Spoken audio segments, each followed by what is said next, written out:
Retro red rum, I see you there, brother. Yo ho ho, and a bottle of retro red rum. Haha, almost ready here.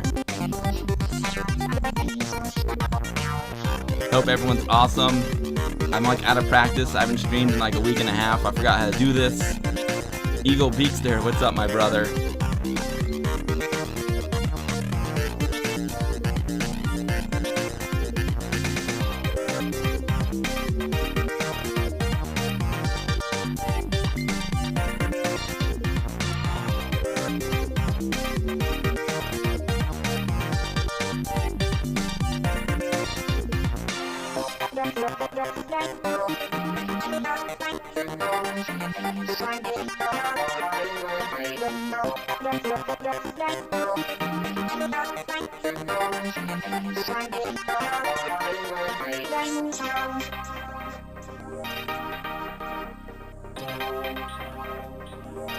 Alright guys, here we go. Yo, Andy Beakston UK, Sanzian in the house. Sanzian's gonna be on the show today, guys. We got a great one. I got some gifts from the future with 8-bit. We're gonna open up, we're gonna play some Tanks Fury. We're gonna see the premiere of, no, it's not the world premiere, but my entry in the Amiga Ireland competition. So let's do this, let's get started.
Yo, yo, yo, what's up, everyone? Long time no stream. Hope everyone's doing great. Sanzian's there, Retro Red Rum's there, Andy Beakston UK, Eagle Beakster, Scene Cat, thank you for the host. My man, the Scene Cat with the host.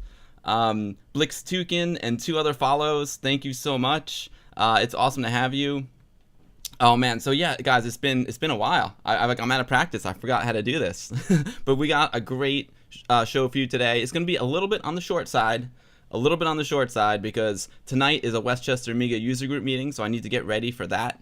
So I'm gonna finish around 4:20 p.m. All right, perfect time to end the stream. So we're gonna go for about 2 hours here, ending at 4:20. We got a great show planned for you today. First things first, we are going to open up a box, a special gift that I got from thefuturewas8bit.com, and we've got Sanzian, also known as Tim. He's going to join us as I open up the box, tell us a little bit about the Future Was 8-bit, and tell me what's in the box, because I don't know what's in the box. I'm not sure what's in the box. So we're going to do that first. Then I'm going to show you, we're going to fire up my Amiga, and I'm going to show you my entry in the Amiga Ireland competition. Amiga Ireland had a huge party while I was away shooting the Arcadia documentary, and I had my first entry ever in a compo, so I'm going to show you that. It's very simple. It won't take too long. And then while I was shooting the Arcadia documentary, I met up with some really great guys. I met up with Marcel and Marvin from Holland. They are the organizers of Amiga 30, like the original, and Marvin gave me a really cool gift. He gave me this. He gave me Tanks Fury. You can't see. Look at that. It's busting my green screen right now. So we're gonna play some Tanks Fury, and that'll be about it. That'll be about it. So as you saw in the opening, Ami Party 22 is this weekend. So if you're anywhere near Poland and you want a great party, if you're not near Poland and you want to go to Poland, I suggest you get there. You guys all know how much I love Ami Party and how much of a great time it is. Those guys are getting ready. It starts tomorrow. And speaking of Ami Party, stay tuned to the Guru Meditation on YouTube, because I'm gonna upload some videos that I shot at Ami Party back in August on Monday. Like right after Ami Party, I got hurt. I got into a bad accident, so I never actually made an Ami Party video, but I did make the Why Commodore Failed video, and now I'm going to upload a video with a bunch of interviews from people who are at the show. So that's going to happen on Monday, so stay tuned to Guru Meditation on YouTube. I haven't streamed in a while, and I forgot to play music. I'm like, why is it so quiet? I'm like, oh, I forgot to play music. Azaruni, what is up? Get a Fix, how's it going? Wayne Ashworth, how's it going? Wayne, I hope you're feeling all right, my man. I heard you had some health issues with the knee. Stay strong, chill out, relax, enjoy the stream, and I hope you're feeling better. There's nothing worse than health issues.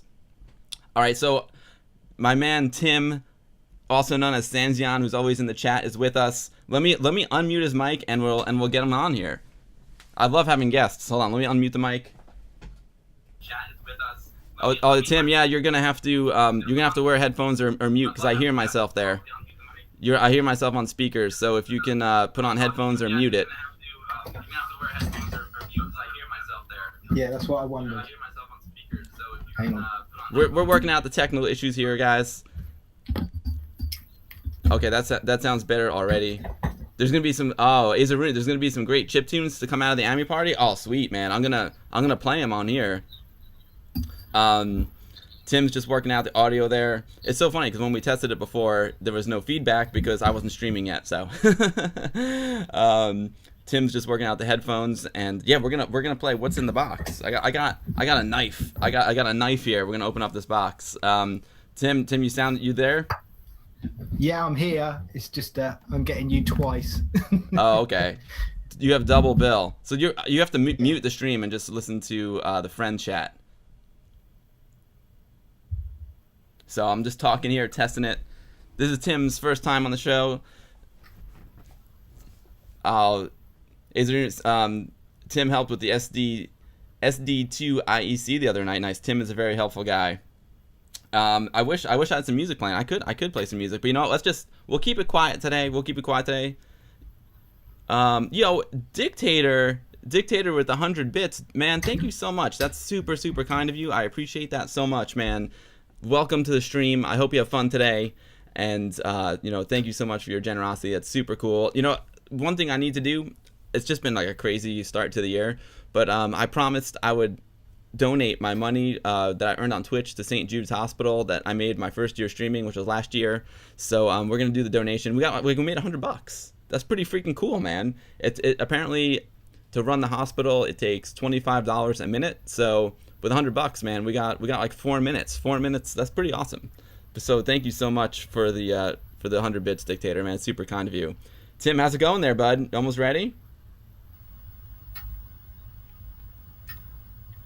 I don't think Tim is quite ready yet. He's working out some audio issues. Yo, only Amiga, how's it going, buddy? Roar. Oh man, it feels so great to be back. So while Tim's getting his audio situation worked out, I'll just tell you guys. So I haven't streamed in like a week and a half because I was out in California and Las Vegas shooting a new documentary called Arcadia. Don't get too excited. It's not going to be out for a very long time. It was like shoot day one. You know what I'm saying? But we had an amazing time over there. Arcadia is going to cover the history of arcades all the way from like the early 1900s all the way to the year 2000. So I got to learn a lot because we started out shooting some of the really old like penny arcade stuff. Old machines from like the 20s, 30s, 40s, and 50s. These are like mechanical arcade machines, and it was just an amazing experience. I learned so much. I had a great time hanging out with Zach, and we had some Amiga guys fly in. We had Marvin and Marcel fly in from Holland, and they were partying with us. RJ Michael came in from San Francisco for the auction as well. It was his birthday, so we celebrated RJ's birthday together. It was just awesome. Baltoth, I'm doing great. I hope you're well. Oh, you work in a hospital, Dictator. Awesome. Well, the hospital I'm going to donate to is called St. Jude's, and it's a hospital for kids with terminal cancer who can't afford regular health care. So I just do these streams for fun. You know, I don't make a living at it. Maybe, who knows? Maybe someday, but that's not my goal.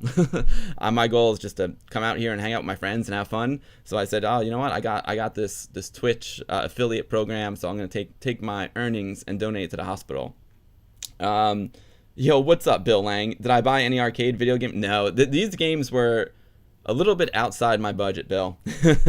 Actually, there were a couple of good deals, but by the time you shipped it back to New York, it was going to be pretty expensive. But yeah, you would have loved it, Bill. It would have been awesome. Awesome. So, hey, Tim, can you hear me? You good? You ready to do this, baby? Almost. Almost ready. Okay, all right, no problem. What else can I say? I can start showing you guys some stuff. The thing is, Tim is on my screen right now, so if I show my screen, you're gonna see Tim, and then you're gonna see Tim trying to get his audio worked out. It's hard. Okay, I think we're good. Tim, we're good to go. Tim is good to go. All right, let's switch over to Tim here. Let's see. I can go to. Let's try this one. Let's try this template here. There we go. Tim, what's up, dude? I see you. Can you see and hear me all right? Doing, Bill? Awesome, Tim. Yeah, I'm good. How are you?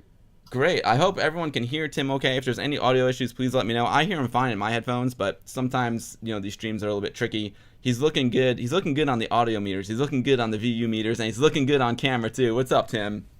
Hey all, how you doing? So this is so cool, man. My favorite thing about these streams is hanging out with my friends, and how cool is it that I got to meet Tim? Tim, I'm not even 100% sure like how I met you, but I met you either through the stream or through Twitter or something like that. And it's just Go ahead. It was kind of like a bit of both, really. Well, we kind of I messaged you on Twitter a couple of times, and then I watched the stream, and just been going on from there, really. It's all Tim. You've been like super supportive of all my streams and my YouTube videos, and I just want to tell you, like, it means the world to me. I do this just for fun. Like, I'm not trying to make anything else out of it, but I do like try hard at it, and I put a lot of time into it. So like all your support just means the absolute world to me, and I really appreciate it. And thank you so much. And it turns out that I didn't know this, at the beginning until more recently. But Tim is part of the future was 8bit.com. And I got this awesome gift you can see here, which we're gonna open it up in a minute. And let me preface this by saying, like, this is how it went down. Tim is like, dude, I love all your streams. I appreciate everything you do. I just want to send you a gift. So I was like, all right, cool. Here's my address. Like, Tim didn't ask me to have him on the show. He didn't ask for me to help him promote, his website. I just But you know what? Like if someone sends me a gift, like I'm gonna mention it. That's what we do. So Tim didn't ask for this, but I asked him to be on because I thought this would be cool and I thought this would be fun. And you know, being that he gives me a lot of support, I want to support him back. But he didn't ask for it. It's like a non-sponsored stream, I guess, but in a way it is sponsored because this is just something I want to do. So Tim, how's it going, man? Yeah, it's good. Yeah, I just wanted to send you some stuff over because you know, you guys do a lot of good work, yourself and Anthony, and we thought, yeah, let's do it. It'll be good. You're supporting the community, and obviously it's important for us as well. You know, we're trying to do our bit, and you're doing your bit, so that's all good. Awesome, man. Well, I see you have an amazing your setting there. I wish I had a setting like that. I see a Commodore 64C there. I see some 1541 drives. I see a tape drive. I see looks like a fast load cartridge maybe. I see a 128 back there.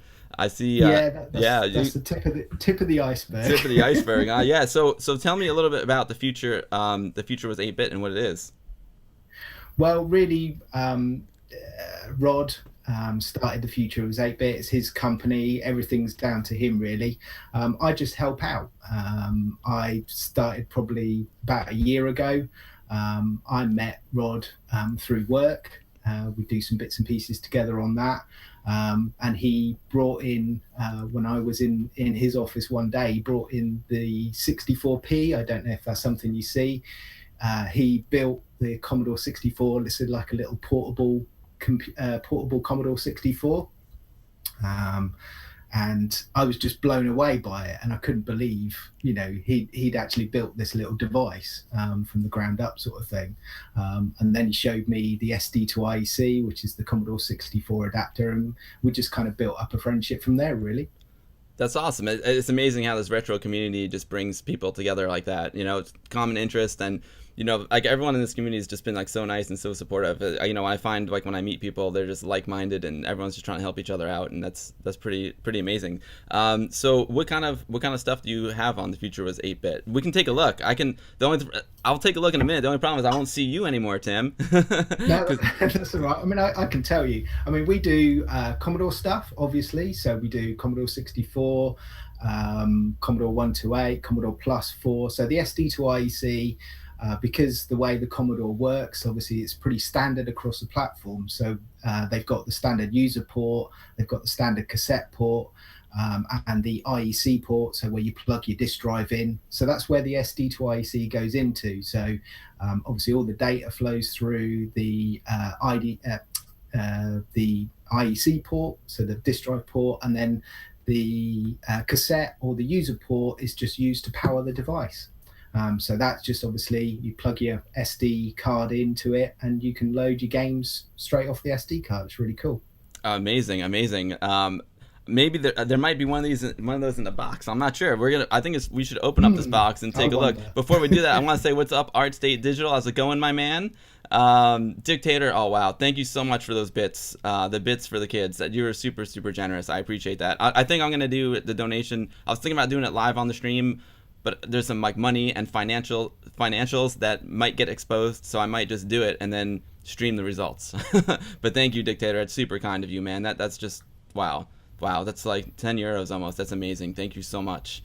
Air Jerry, what's up, dude? Air Jerry, you didn't miss anything yet. We're here with Tim from thefuturewas8bit.com. Tim sent me a gift, and we are gonna open the gift and see what's up in the gift. Yo, DC, you didn't miss it.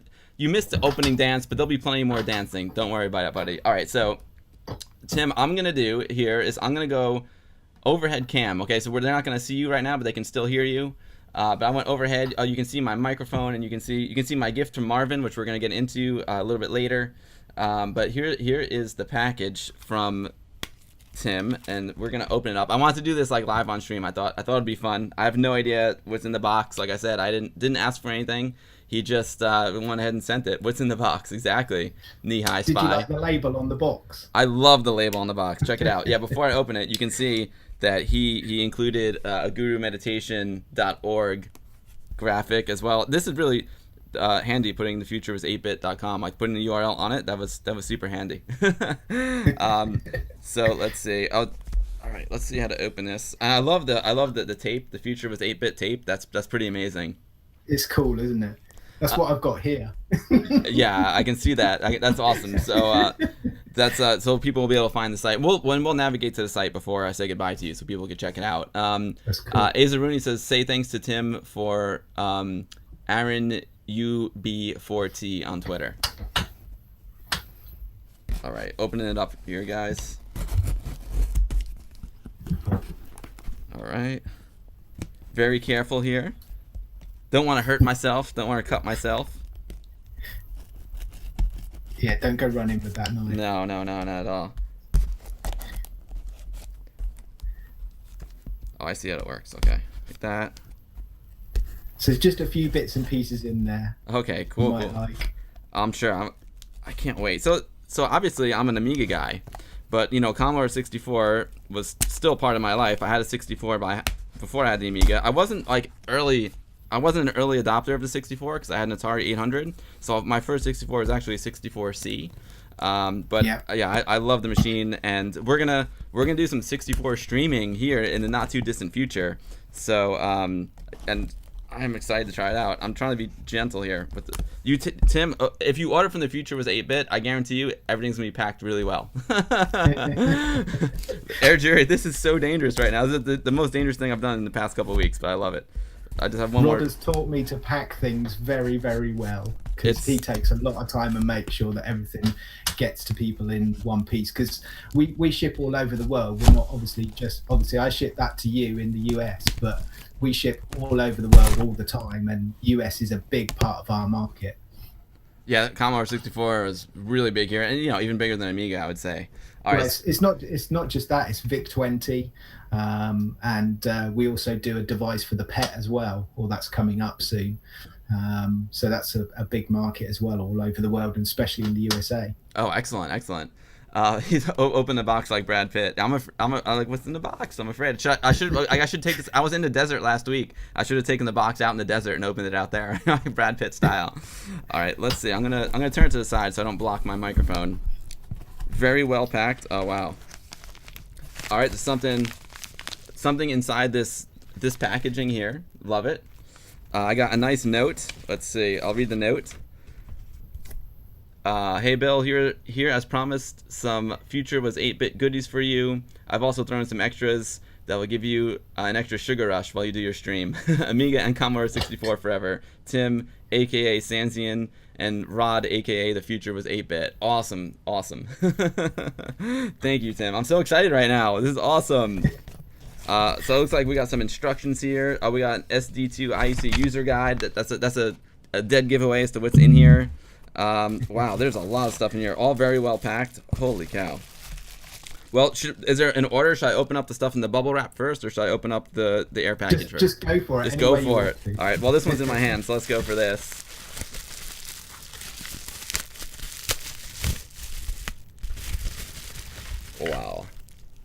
Wow.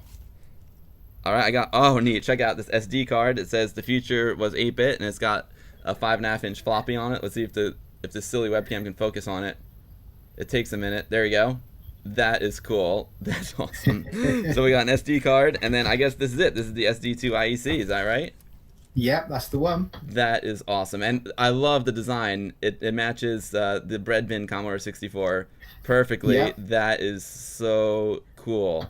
So ones that we actually do, those, I'm not sure whether it's that one exactly, but on the website you'll probably see that we actually sell ones that are made from Commodore 64s. So they're Commodore 64Cs, so the bread bins, so the older style, and also the VIC-20. So we don't take any working Commodore 64s or VIC-20s. Let me just make that clear, so that all the ones that we use are beyond repair, and we literally grind the cases up, and we make those cases from it. Wow, well, that's a great way to recycle a dead 64. That's awesome. I think this one is probably not one of those because it's a lighter color than the bread bin. But so I see it's got it's got a cable coming out. It's got two connectors. One goes to the IEC port, right? Yeah, that's right, and the other, I think that's a cassette port one. That one, so tape port. Oh, okay, so do you have to have it plugged into both ports at the same time? That's right. Yeah. So the tape port does the power, and obviously the IEC one does the data. Excellent. And now I was gonna ask you what kind of SD card you need, but obviously you supplied it. What Got format? it. Yeah, what format is it formatted, or do I need to format it? No, it is crammed full of stuff. Oh wow, amazing, amazing. So if I want, so let's say I didn't have this SD card and I wanted to put a fresh one in, what format would it need to be? It's just a normal FAT32 format, so that's an 8 gig card. You can use up to 32 gig SD cards, but to be honest, it's a bit overkill for Commodore 64 games. That's got an awful lot of games on it, that one, and that's just a normal 8 gig card. So that's generally what we do.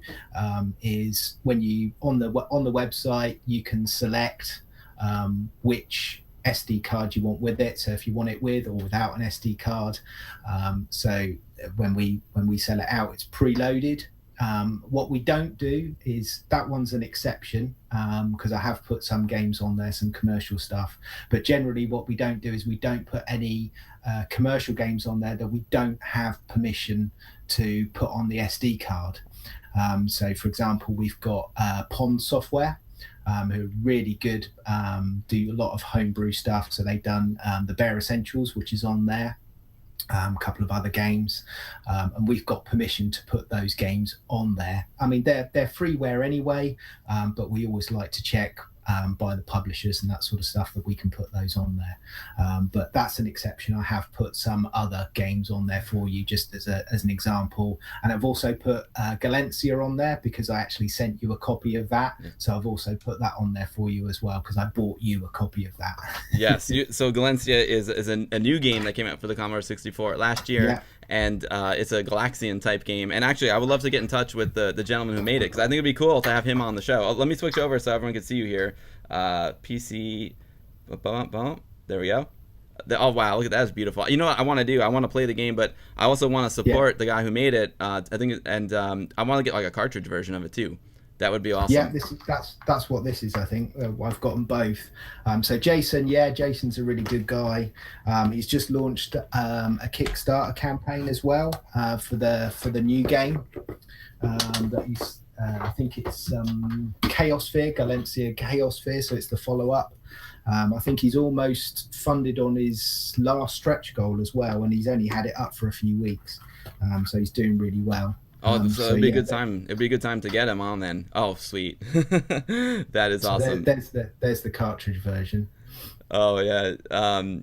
Vincent Chihar, what's up, buddy? You need a proper Greek knife from the Mafia, right? Oh yeah. So Nihai Spy is saying that the SD2IEC on his 64 is so handy. And Roar's talking about Sam's Journey. Maybe he loves the game, and maybe it's on this SD card. We'll see. Well, when I sent it out, Sam's Journey wasn't actually playable through the SD2IEC, but IngoCorp, the developer of the firmware and who basically developed the hardware, the original hardware for the SD2IEC, has just launched a firmware patch. So you can download it from his website, which is sd2iec.de, and you just literally need to put firmware files on the root of the SD card, pop it into the SD2IEC, press the reset button, which is the topmost button, and then it'll one of the little LEDs will flicker. It'll program the firmware, and then off you go. Then you can load Sam's Journey. Oh, brilliant! So let me switch over to the bigger camera. I didn't even notice this. So this has got it's got a button here, I assume, and those are two LED lights. So it's a reset button and then two LEDs. No, there's 3 buttons. Three. So the top button is what's called a reset. So that doesn't reset the Commodore 64. That resets the directory back to the root of the SD card. Yeah, so that's that top button. Yeah, and then the second and third buttons are previous and next. So what they're used for is when you've got multi-load disk games, you can flick between disks by I don't know if you watched the YouTube video that I put out. It basically explains how to do multi-load games. You go into the directory where the D64 files are located. You come out of the directory. You press the two previous and next buttons together. It creates a little file called autoswap.jpg, gen, I think it is. And then you load up your game. Then when it says insert disc 1 or insert disc 2, you press the next button, and then it switches the disc automatically for you. So rather than, it's just like switching the disc, the actual physical disc. Oh, that's brilliant. I love it. Yeah, it's funny. I think most of my Commodore 64 games were singles, but it'll be interesting to do that. So basically, kind of like an Amiga ADF file, the Commodore 64 disk images are D64 files. That's correct. D64 files. Yeah, there are others. So like there's the PRG files, which are just like the traditional program files. So that's the actual Commodore 64 write out files. Gotcha. So if you've got something like, I don't know whether you had them over in the States, is like the action replay. So if you're archiving your old tape stuff, you load it off of tape, because obviously over here in the Europe we used the old C2Ns quite a bit. So if you're archiving your old tape software, you load it up, press the button on your action replay, freeze it, and then you can save it directly back onto disk. And then you can then transfer the D60, the PRG file over onto your SD2IEC. The SD2IEC kind of works with the action replay, but it's not actually supported because of the fast load. So you kind of have to use the two separately. But you can transfer those PRG files over once you've got them onto a disk onto the SD card. Oh, awesome. So obviously booting off cassette tape takes a long time. So this would obviously speed up the loading process, I would assume. Yeah, that's right. Because once you've loaded up, you freeze it essentially, save it back onto disk, and then you can do a disk to SD transfer, awesome. Yeah, you can go from there. Oh, that's brilliant. Speaking of fast loads, I got something else here in the next package. Hey, yeah. This is, and I sent you the cool color as well. This is an awesome color. The Epix Fast Load Reloaded. That's gorgeous. Oh man. Yeah. So if you use this in conjunction with the SD2IEC, then it will speed up your load times as well, correct? That's right, exactly, yeah. I mean, some games have their own proprietary fast load, so obviously that disables it. But you know, a good percentage of the stuff actually work with the fast load, and that's why we supply that particular one, the Epix fast load, because that's the most compatible with the SD2IEC. So if you were to use the SD2IEC without this cartridge, without the fast load, would it boot at about the same speed as a traditional Commodore 64 off a floppy? Exactly the same speed, pretty much. Gotcha. So this definitely comes in handy. Yeah. I remember that was when I had my Atari 800. We were always like, it loads faster than a 64. That was like its big claim to fame. But but you know, the fast load cartridge helps a lot with that. That must be awesome. Oh, definitely. I'm so excited to try this out. Oh my god, this is so cool. The other thing that you can do is if you've got things like Jiffy DOS built into your 64, you can use that, but obviously it needs other bits and pieces with it as well. But that's generally, I mean, the fast load, we can't keep up with those at the moment. We're waiting for some more of those to come in. We're pretty low on stock, but those, it just sells like hotcakes. And the SD2IEC is another big seller for us as well. You know, it's just massive, and it's just all over the world at the moment. Wow. It's like unreal how it's taken off. It really is in the last few years. Wow, well, I feel really lucky and privileged to have this, Tim. Thank you so much. I will use it well, I promise. I'm so excited right now. Yeah, and it's amazing how this whole like resurgence in retro and Commodore is just like taken off, right? It's mad. It is absolutely mad. It really is. I mean, we're seeing it. You know, we're sort of like doubling year on year of what we're doing. We've got new products that are coming out, so we've got our kind of like our own proprietary fast load that we're working on at the moment, and some other bits and pieces that are top secret. Excellent. I can't tell you about them. There's really cool stuff coming out. I can't wait. That's awesome. Yeah, it's funny. It was kind of a reflection of that in like my Westchester Amiga user group. We had like 150 members back in the day, you know, and we used to get like 50 people at a meeting, and then eventually it dwindled down to like me and 3 other friends. So it was like me, Anthony, and 2 other guys from like, you know, like 1998 to like 2011 or 12, and then all of a sudden now we have like 25 active members, and we're getting like 10 to 15 people at the meeting. So it's like, It's coming back, baby. Yeah, I'd love to come over there and come over to a meeting. That would be really cool. Well, you're welcome. You're welcome anytime, and you're welcome to stay at my place, obviously. And yeah, so however we can do it to make it as easy as possible for you. We have lots of cool events here too. We got vintage computer festivals. That could be a good time to come over, or you can just come over anytime you want, and I'll just throw a party, and all the guys will show up. It'll be great. Yeah, well, we've got over here. We've got Play Expo in Blackpool next week, so there's going to be a load of us meeting up there. So I've booked my hotel, and I'm really psyched for that. Can't wait. It's going to be such a great laughs. Jason, who developed Galencia, is going to be there. You know, there's loads of people. I'm taking a road trip with Retro Man Cave. Oh, right on. Watch his videos. Yeah. Oh, he's the man. So I love Retro Man Cave, and he's a great YouTuber. That's and some really cool stuff. he's a cool guy, and he's really supportive of Guru Meditation and this Twitch channel as well. So yeah, awesome. Retro Man Cave on YouTube. He's a great dude. He's hilarious. I love him. Yeah. So next Friday we're going to be meeting up, and then we're going to be driving up to Blackpool together, and yeah, it's going to be a good laugh, good time. Oh yeah, I'll be following your adventures on Twitter. I think the Play Expo is something similar to like the MagFest that I went to like 2 weeks ago. It looks like massive. You know, MagFest is like 25,000 people, and it's just awesome. I don't think it's quite on the same scale, but it's big for the UK anyway. Oh, good, cool. Yeah, yo, what's up, Art State? How's it going? Tell a Folkman, no worries, dude. It's always a pleasure to have you, my man. Andy Amiga, how's it going? Great to see you.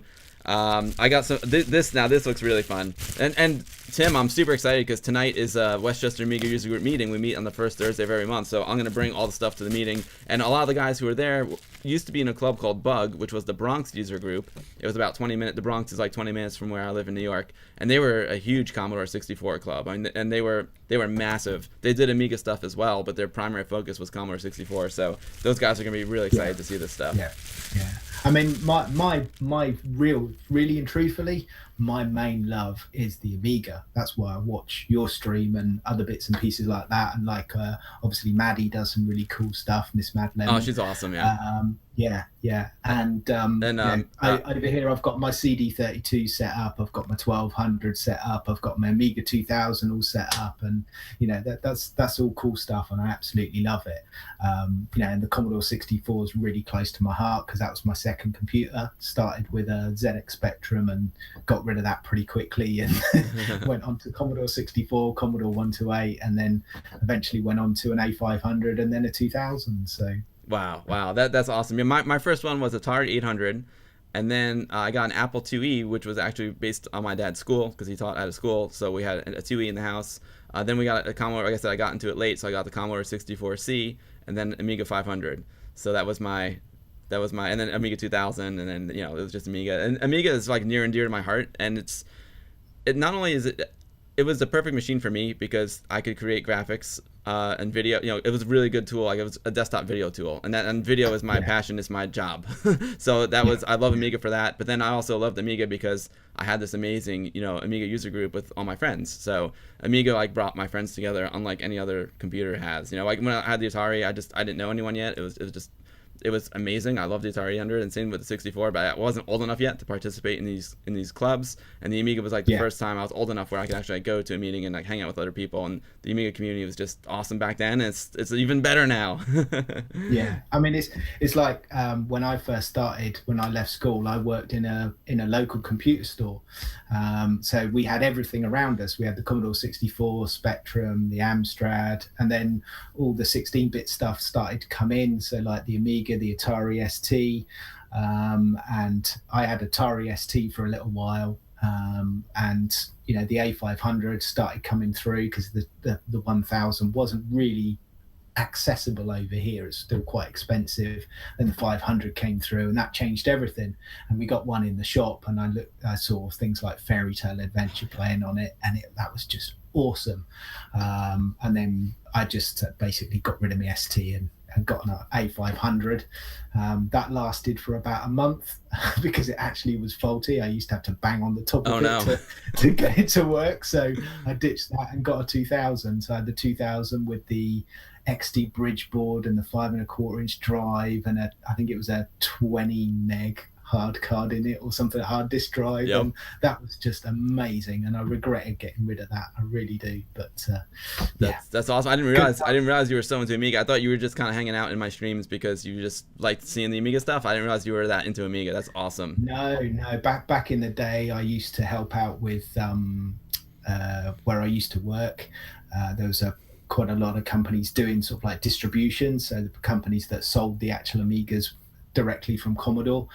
So I used to help out with a lot of those guys as well, doing support for their customers.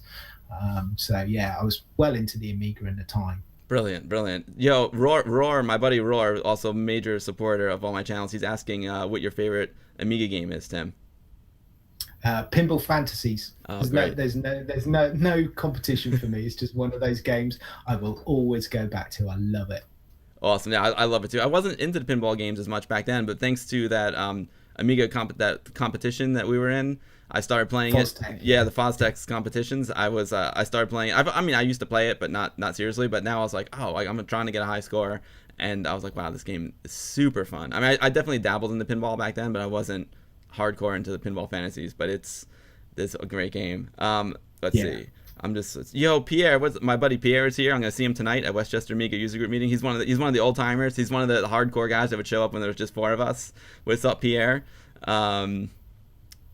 Oh, Andy Me's got a bad connection. All right, Andy. Well, you can catch the replay, no problem. All right, let's open up some more stuff here. Yeah, come on, let's go. Yeah. It's so easy to get carried away in talking. We have so much cool stuff to talk about. So we've got this is sweet. We've got these Commodore 64 rainbow colored erasers. This is I guess this is an eraser. Yeah, they are, but they're actually, I mean, they'll do for any 8-bit micro, but it's a bit of a tongue-in-cheek nod.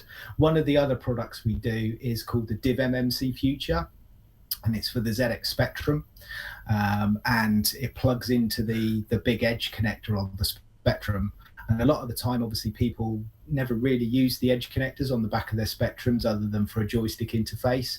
And one of the main things that we found when we were doing the beta testing for the Div MMC Future is that a lot of the ports at the back were obviously really, really dirty and sometimes corroded.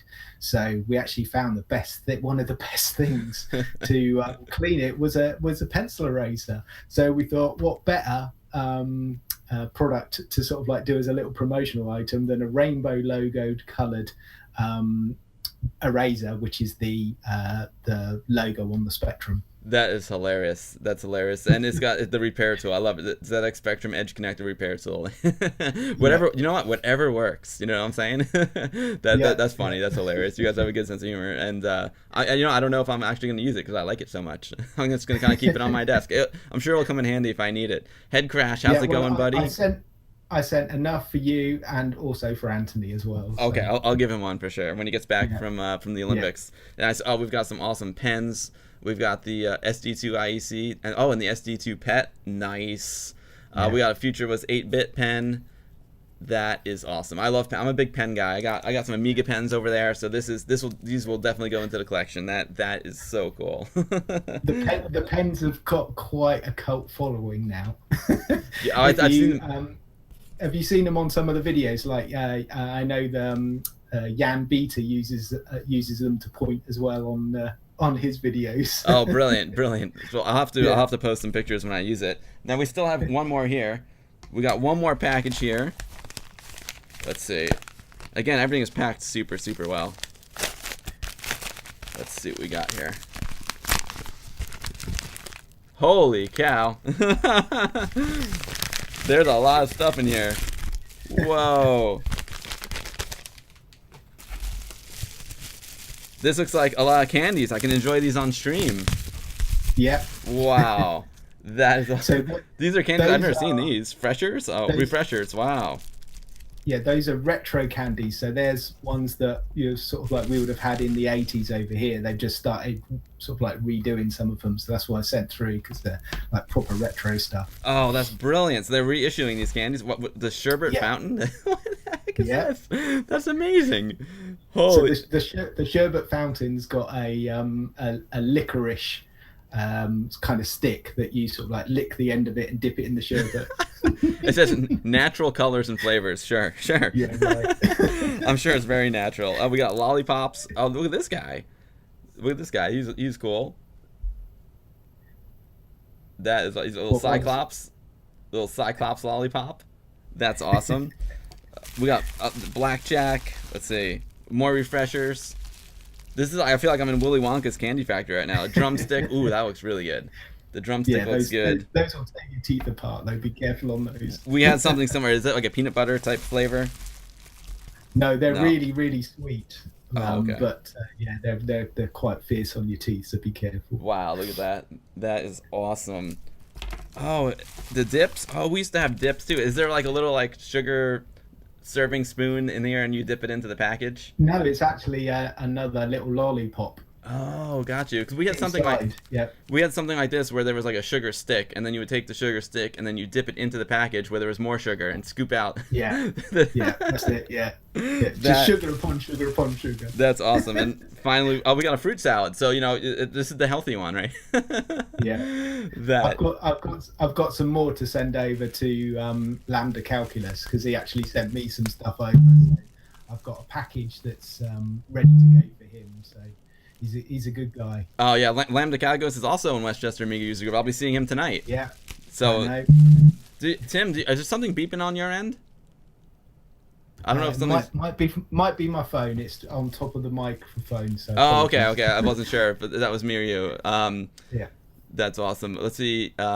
Miss up Pell Art State. Awesome. I think I'm all caught up on chat. So Tim, this is amazing. I'm so excited. I'm gonna have a sugar rush.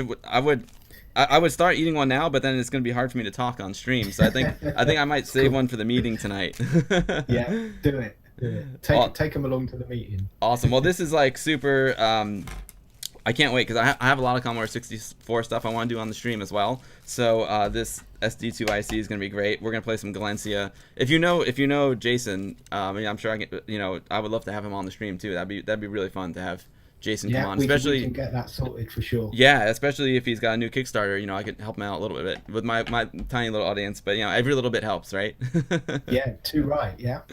Awesome. Wow, look at this collection of stuff I got here, guys. This is amazing. Tim, thank you so much. I'm so excited. This is so kind of you. Thank you for everything you do because we all love it. So it's all good stuff. When we get thanks, Tim. I'm gonna get an overhead shot here so we can see all the bits lined up. That's amazing. Wow, man, this is so cool. How lucky am I? That is just awesome.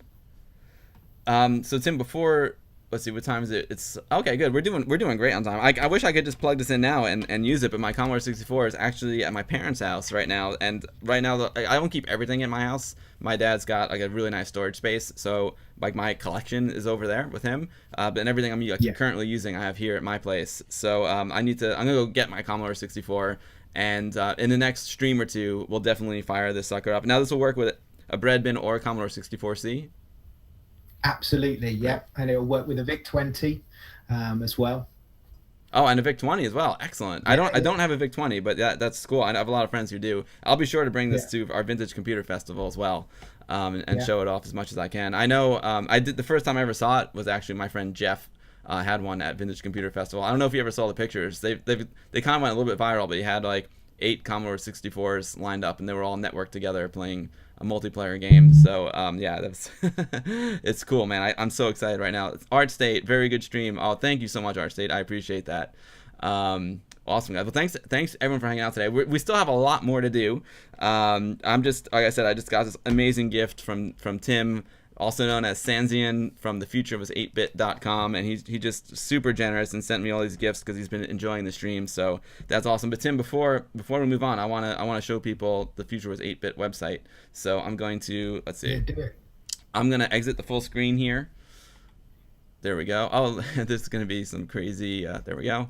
Futurewas8bit.com, and all right, so cool. We're here. So you've got collection, C64P, the SD2IEC. So it's thefuturewas8bit.com, or you can also type in tfw8b.com. Oh, I see you guys also do repairs and upgrades as well. We don't anymore. Oh, okay, there you go. we actually recommend another company for that. We just don't get time for it. Rod is the main man. He does all of the shipping and all the packing and all that sort of stuff and building all the stuff. I can't emphasize more that I'm just a very small part of the Future Was 8-bit. Really and truthfully, the whole thing is actually Rod. And we've also got another guy called Dave at Time Mouse Software. He develops a lot of the stuff as well. Does a lot of work with Rod. We've also got another Tim involved in the company, and between the three of them, they're the real electronic geniuses. I'm just sort of like, I just do sort of like logistics and doing promotion and all that sort of stuff for the company. Yeah, they're the real sort of like the main guys that do all the really heavy electronic work and everything. And it's just incredible, really, what they do.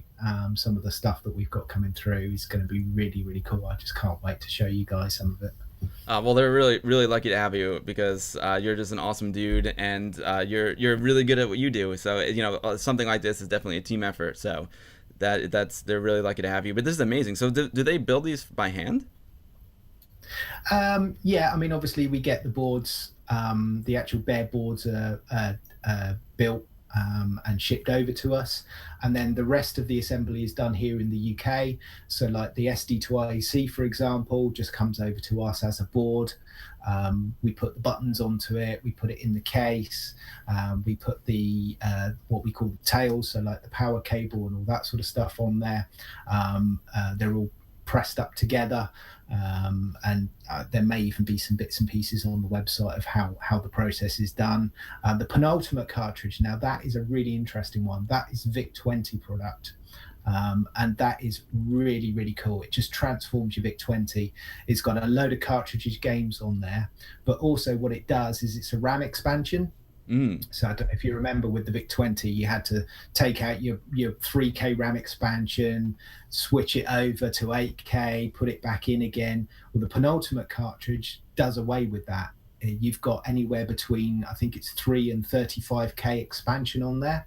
And it's all done through software. It's all done through the menu. So you can just select 35K and off you go and load your games. You can boot straight into the SD2IEC menu as well on it. And this one was featured. Do you know the 8-bit guy? Oh, yeah. He's amazing. Yeah, he does some really cool stuff, and he actually picked up on this. Someone sent him one of the penultimate cartridges, yeah, he picked up on it, and that video got over 100,000 views. Wow. So yeah, we were quite appreciative of that. That's awesome. But the other thing I will show you is that we do. I don't know if you know that we actually develop games as well. I did not know that. Yeah, and this is one of our products. Let me. I gotta switch over to you there. There we go. Oh, hold on. There we go. Okay, let me go back to give you the full screen treatment here. Cheese and onion. Cool. Yeah. So this is a VIC-20 cartridge game. So this is developed by RG Misfit on Twitter. So Mika, and he's a really cool programmer. We've got another game coming out called Rodman. What's it called? For the big Rodman. So after Rod. We're all featured in it, like it's like a Pac-Man clone, and we're all featured in it in Ghosts, I think. Oh, that is awesome. Now I think my ghost name, I think, is Dirty Tim or something. Yeah, we publish games as well. So that's something, me personally, that's something I'm taking on a bit more. So there's some stuff, again, happening behind the scenes. Can't say too much at the moment with that. But that's kind of like where I'm going to be hopefully doing a bit more stuff. So yeah, there's lots of things we're doing, and we do it, a lot of it, for the love of it, obviously, yeah, to make a bit of money as well. But like everyone else, we love all this, the 8-bit and 16-bit stuff and all that sort of stuff. So we just want to really just keep the scene alive and produce some new stuff out there to keep it going. Wow, that's very honorable of you. Yeah, it's like a lot of the stuff that's being developed is obviously they're all passion projects, you know, and it's nice if people could at least make their money back because obviously you guys are putting like a lot of time and effort into it. Yeah. So, you know, but you guys obviously aren't doing it to get rich. You're doing it for the love, and it really shows. It's you have an amazing set of products there. You guys are awesome, and I can't wait to start playing with this SD2IEC. It's gonna get me back into the Commodore 64. I've got, let's see, I want to play some Skate or Die. But that was like that might have been like my favorite one. Of course, like all like the California games, the winter games. I played a lot of those on the 64. I want to try the Galencia, and I saw there's like another new game coming out for 64 soon too. I want to try that one out. I just saw someone post a picture of a box recently, so I'll have to take a look at that one. So yeah, I'm super excited to get back into the 64. Yo, Paranoid, how's it going? Art State in the house. Art State is yeah, I'll talk about Art State in a second. That's awesome. Spleeze, how's it going? Good to see you. Everyone, we are joined today by Tim, also known as Sanzian, from the future was 8bit.com. Tim and the guys at the future was 8bit were super generous and sent me like this amazing package of appreciation that included an SD2IEC. It included the Epic's fast load reloaded cartridge. So I'm definitely gonna be doing some Commodore 64 streaming and a bunch of other goodies that I have down here on the table. So yeah, I see Spleeze is saying, good lord, his wanna get list just exploded. RIP his wallet. Yeah, there's some cool stuff on there, and the great thing is we have a really good bunch of customers as well, and we get so much repeat business. And I'd just like to say I'm really thankful for everyone that supports us. You know, it really does help, and there's a lot of good guys, and you know, we get a lot of feedback on Twitter, and there's a lot of banter going on as well, which is really cool. So yeah, we're just so lucky with our customer base as well. You know, you know, like it is on the stream here, there's just so many cool guys and gals out there supporting our stuff. And yeah, we're just really cool. It's just really cool, and we're very thankful. Yeah, that's a good point. You know, it's also really important as consumers to support folks like you who are doing this kind of stuff. So if you're lucky enough to, you know, have enough cash to spend on some of this, or you know, like if a new game comes out, you're lucky enough to have enough cash, like do it, like go and buy it, because you know, you guys need our support, and you know, every dollar or every quid, you know, is a vote in my opinion. So as long as you keep supporting folks like the future was 8bit, then they'll be around to give us all this cool stuff. So so it works both ways, you know. So like I know people really appreciate what you do, and it's incredible. Like the amount of time and effort you put into it definitely is more for the passion, not for the cash. So any way people can support you is much appreciated. Anyway, I can support you, of course. I'm gonna buy some more stuff from you guys, and like buy Jason's game, and you know, everything I can do to help support. We just gotta support each other and keep the hobby alive, you know. Keep it real. Cool. Wayne's loving the retro. Art State, yes, Ami Party is this weekend. I played the video Art State at the beginning. I played Mandy's announcement video for Ami Party 22.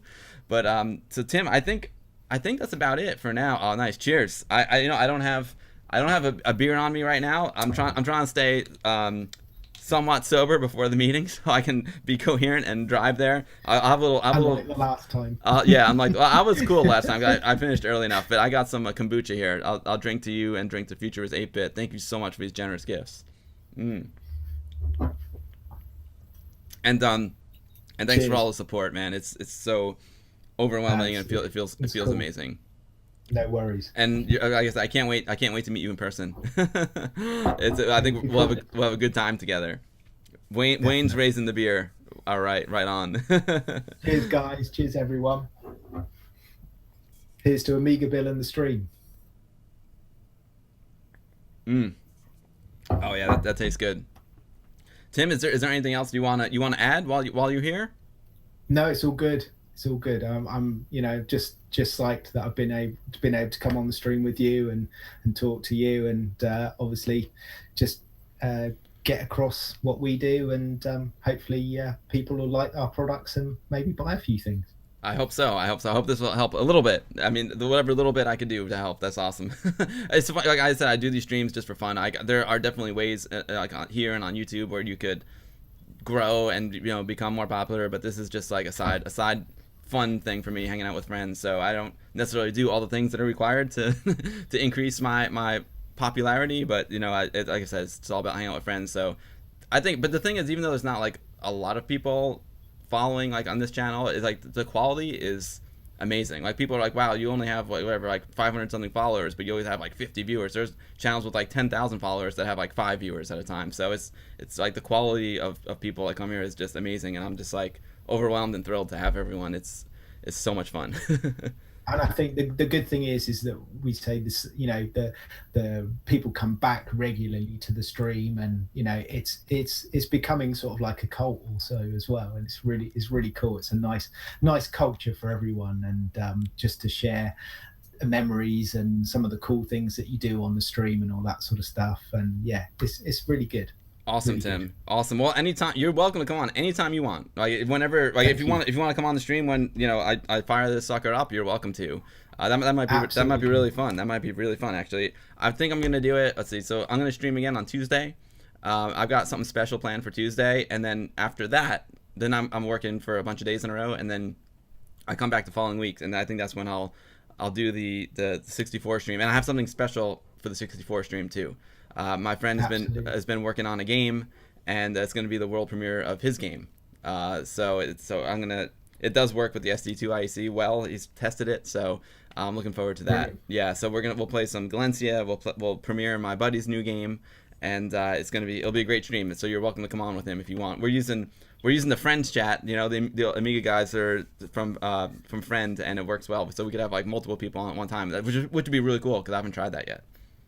Yeah. Well, I mean, maybe we can get Jason on as well then. That'd be brilliant. Yeah. No. Oh, yeah. That would be cool. Wow. All three of you guys together. Wow. Yeah. I have to figure out how to do that from a technical. It should be easy. I should be able to do it. But streaming, like, it's funny. I have like all this stuff here, and I have like two hands going everywhere, trying to keep track of everything in my head. So sometimes it gets challenging, but it's a lot of fun. I like the challenge. Challenge accepted. Definitely. Awesome, Tim. Awesome. Well, thanks so much for joining. Let's see. So next, so Amiga Ireland, another amazing group of people. They had their meeting. They had their yearly meetup. I think it was last weekend, and I was away shooting the Arcadia documentary, so I missed it. But I did come up with an entry into their compo, so I'm gonna show it. It's just a quick little animation. It took me like 3 hours to make it. It's a long story, short story actually. So I'm gonna show that, and then when I was in Las Vegas, I met up with Marvin Drogsma, who started the Amiga 30 in Holland. He was one of the organizers of that, and he gave me the awesome gift of Tanks Fury, which is a game I'm pretty sure the guys who made it from Poland, and it won at RetroComp Load Air. I'm pretty sure it won there back in 2015. But you know, I have the demo version, but now I've got a physical version of it, so we're gonna open it up and check that out, and then that'll be it, because then I gotta run to my WOG meeting. So, Roar's asking, can I give a hint of the new game? I have no idea, Roar. I just know. So my buddy who's making the game is Retro Red Rum, who comes into chat. He and his friend are making it, but I don't know anything about the game. I know zero about it, so I can't give you any hints because I don't have any myself. I just know it's new, and if Jeremy's behind it, it's gonna be great. So, so Tim, awesome dude. If you're welcome to hang out, you know, and watch the stream. But I really appreciate you coming on. It's awesome to like talk to you, sort of face to face, besides just a chat. Again, one more time, guys. The website is thefuturewas8bit.com. You can also get there by typing in tfw8b.com. You guys are also on Twitter, right? Do you want to give your Twitter? Yeah, that's right. Yeah, so mine is @Sanxion, SANXION, and then Rod is the main one, so he's @FutureWas8bit. Brilliant. Facebook or just Twitter for now? No, we don't do Bookface. Bookface, okay. Well, awesome, Tim. Thanks again for all of your support and generosity. I'm like overwhelmed and very, very thankful. No problem. Thanks for having me on the stream. It's cool. Yeah, it's fun. It's fun, right? It's addicting. Every time I got stream after it's over, I'm always like, oh man, that was so much fun. I'm always like on a high after the stream. It just feels great because it's all because of the people that hang out here because they're so cool.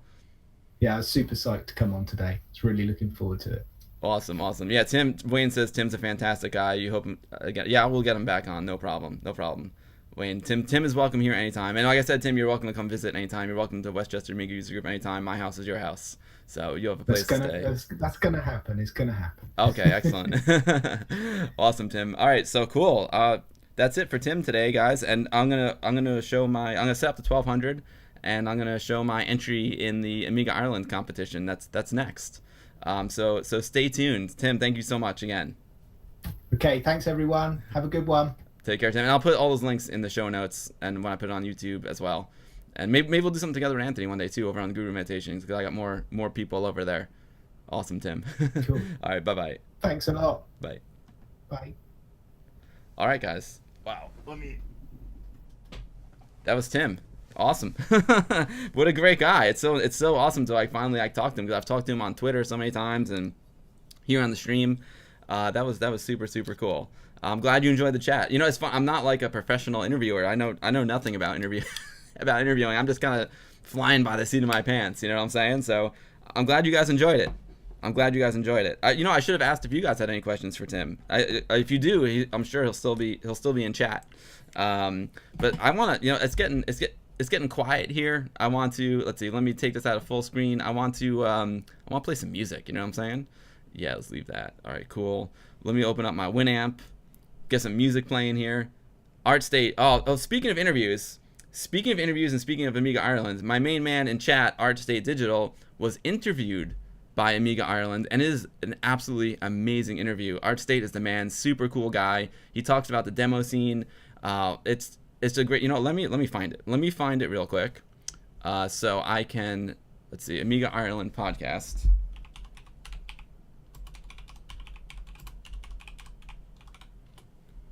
Let's see if I can find it.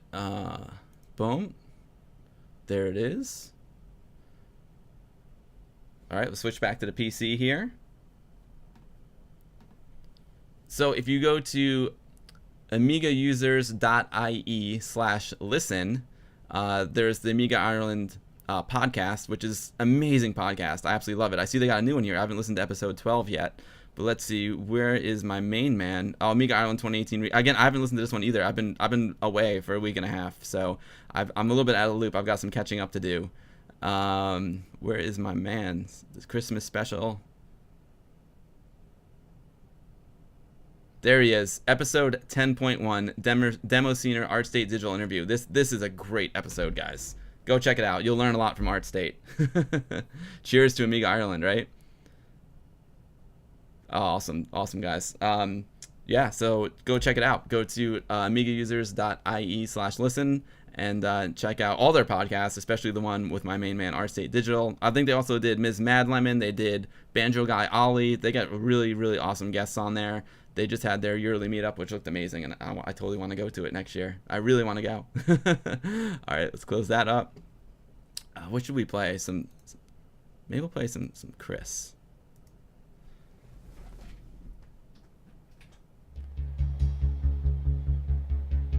All right, we got a little music now. I'm trying to think of a good song to go along with my Amiga Ireland compo entry. There's no sound in my compo entry. It's a pure Anim5 file with no sounds. So I'm gonna tell you what. I'm gonna go. I need to set up my Amiga because as you can see, I got a desk full of candy and goodies from Tim here. So I'm gonna clean off my desk. I'm gonna set up my 1200 and we'll check out the compo entry and we'll play Tank's Fury. So all right, so stand by. I got some stuff to do. I'll be back in like 2 minutes, but I'll leave the stream up and you can listen to the Chris Hulsbeck to be on top. Love it.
Just relax and let yourself go.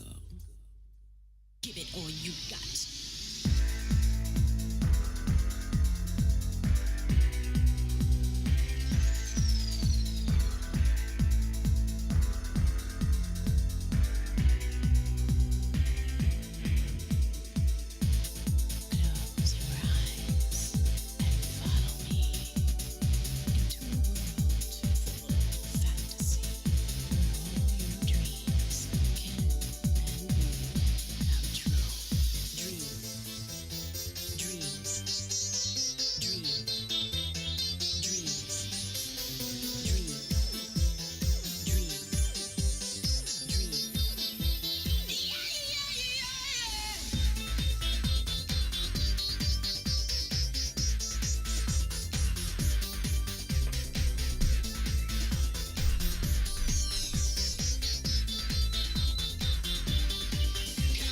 All right, I'm back.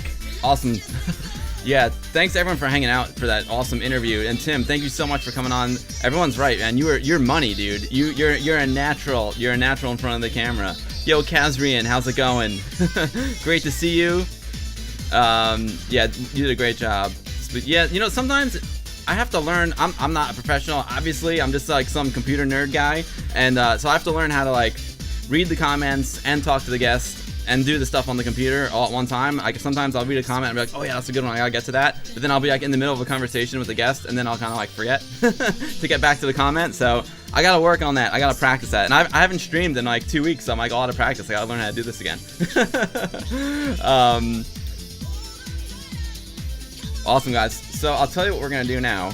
We are gonna check out my entry in the Amiga Ireland competition.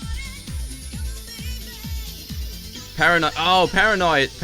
Awesome, dude. I gotta talk to you because you're gonna be coming on the stream as well. Mr. Paul 3D, what is up, dude? Kazrian, awesome. All right, so let me. So this is all right. So got it.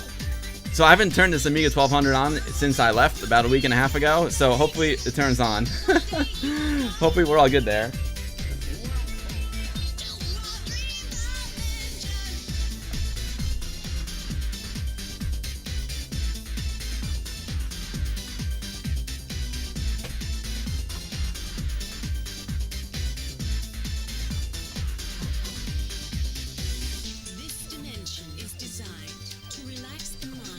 Yeah, baby, we're good to go.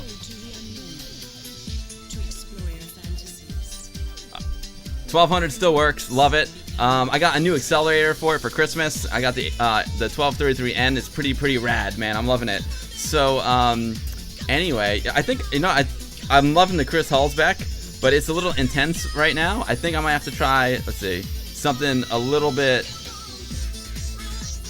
calmer. Where's Ace Man? All right, there we go. What did I have before, Kazrian? I had a Microbotics. I can't remember the model number of it, but I had a Microbotics 030, and it also a great card, an FPU with it. But the problem is it had memory issues when it came to WHD load. WHD load and the accelerator card didn't jive so well. So I got this 1233N because I knew it would work with WHD load since my friends have the card and it works great for them. I also have an ACA 500 Plus, so I could pop the 1233N out of my 1200 and put it into my 500. Well, not into, but I could put it on the ACA 500 Plus and get like a 40 megahertz Amiga 500, which is awesome. So I'm loving the card so far. Oh, your brother's got the same one? Right on. Yeah, it's so far so good with WHD load. I'm very happy about it.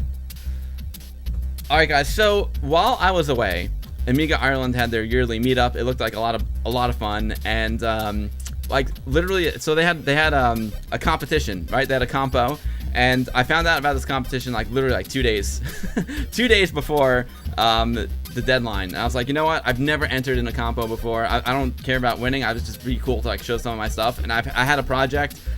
I have many projects that I want to do. And this was like a test. This was like a test for the project. It's a anim5 file. I have a lot of projects I want to do that are similar to this, but I was like, you know what? Let me try this technique. and the technique was just to, you know, get a bunch of images, lock the palette, and make an animation out of them. So that's what I did. Let's take a look at it. You want the Witcher 500 EXI? Oh yeah, totally. Yo, Amiga 1200 gamer, how's it going, buddy?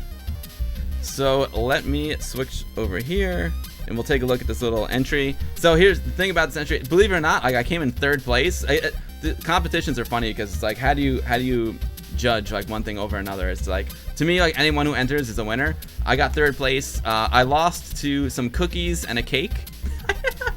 I swear, I'm not joking. I think 1st place was a cake, like an Amiga cake, and 2nd place was Amiga cookies. So I mean, there's no way I could compete with cookies and cake. I mean, are you kidding me? Like that they win every single time. So they came in 1st and 2nd. Maybe if I made some Amiga beer, I would have, you know, I would have been higher up on the podium. But but like I said, it's all just fun and games. I was just happy to show this to somebody. I know ArtState had ArtState. I gotta get what I should do. I should have had your thing ready to go. But I just got back from my trip and wasn't quite ready for the stream. Food beat me. I got beat by cookies and cake, Mr. Paul 3D. And you know what? I don't. That's the right choice. All right. So the question is, I even forgot where I stored this. So I made this animation in about 3 to 4 hours. I have to see like where I put it. I don't even remember. I'm so not prepared for the stream. I was lost. I was like, all right, we got Sanzian coming on. We're good to go. I don't know what else I'm gonna do. So I know it's on the compact flash card. I'm pretty sure. Let's take a look. Let's see. Chip loop. There we go. All right, chip loop. I got view there. Perfect. Okay. Yep. I'm gonna run this from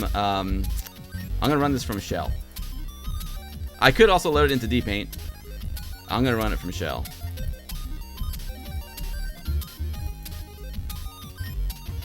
Oh, Mr. Paul, you were at the Amiga Ireland? Oh, I'm jealous, man. It must have been awesome. How was it?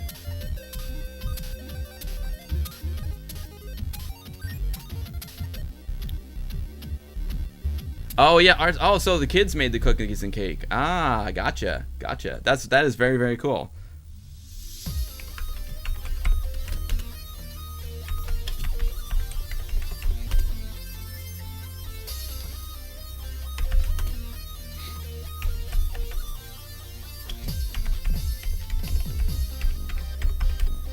So it's cool. Like every time there's a party, like Ami party or something, I always like to show, you know, the entries in the competitions, because there's some like really beautiful and inspiring stuff. So I'm just psyched that I could show one of mine, even though it's, like I said, it was just a quick thing. So I'm gonna use this program called View, which is an anim viewer, and my chip loop is an anim5 file, and it should just do a loop. It's 30 frames per second, 320 by 200, 32 colors.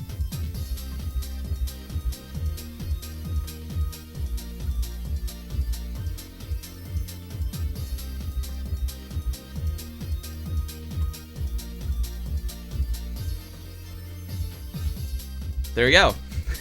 Chip loop. That's it. It's designed to be on a loop, obviously, because I didn't have time to make something long, so I was like, all right, I'll just loop it, and then it'll play forever. Thanks, Kazrian. Yeah, so this is, so basically I need to do something quick. I want to like shoot something for the competition, but I literally, like I said, I found out about this on Sunday and the deadline was Wednesday, so I only had like Monday night and Tuesday night to work on this. So these were outtakes that I had of some of the Amiga 500 board that I shot. So these were all originally 4K video files, and then what I did was I cut them all down into JPEG files. I converted the JPEG files to 32 color 320 by 200 Amiga IFF files, brought it into Deluxe Paint, and and that was that. Unfortunately, that shot right there, it's hard to see that it's Paula, but it's Paula. So we got Amiga 500, we got Fat Agnes, and we got Paula. And I just wanted to have something, maybe you could just like throw this on in the corner of the room during the party or something. And what I really want to do is like play this on my CRT monitor, because that's what it's really designed for. But that's it, man. Simple and sweet. But like I said, I wanted to do this because I've got like much bigger plans than this, and this was like my first test, because I haven't made an animation since like 1998. So I was like, all right, let me see if I remember how to do this. Let me see if I remember how to lock the palette, and it would be fun. Yo, I'm glad you guys like it, man. Thank you so much. Paranoid, big shout out from the Athens VCS club members. What's up, Athens? Paranoic is going to be on the stream because I know the Athens guys also had a meetup. The Greek Amiga users had a meetup, and I'm gonna have Paranoid come on the stream. Paranoid, I'm thinking about 1 week from today for you. Okay, I know I'll message you, but we'll work it out because I want to help the Greek Amiga users get some exposure too. It looks like they had an amazing party as well. Pierre, yeah, this is 32 colors, 320 by 200. Sansa, Ms. Madeleine did a great video about Amiga Ireland. Oh, sweet. You know, that, yeah, she did. That's a great recap. I didn't have a chance to watch the whole thing yet because, like I said, I just got home and all this Amiga Ireland stuff happened while I was away. But I need to finish watching that video. I watched most of it. Roar, this is good question. It's about 280 frames, and it runs at 30 frames per second on a loop. 200 is that? I should know how many frames it is. I kind of forgot. Let's boot it up in DPaint. We'll take a look. It's like 280 something. Let's see.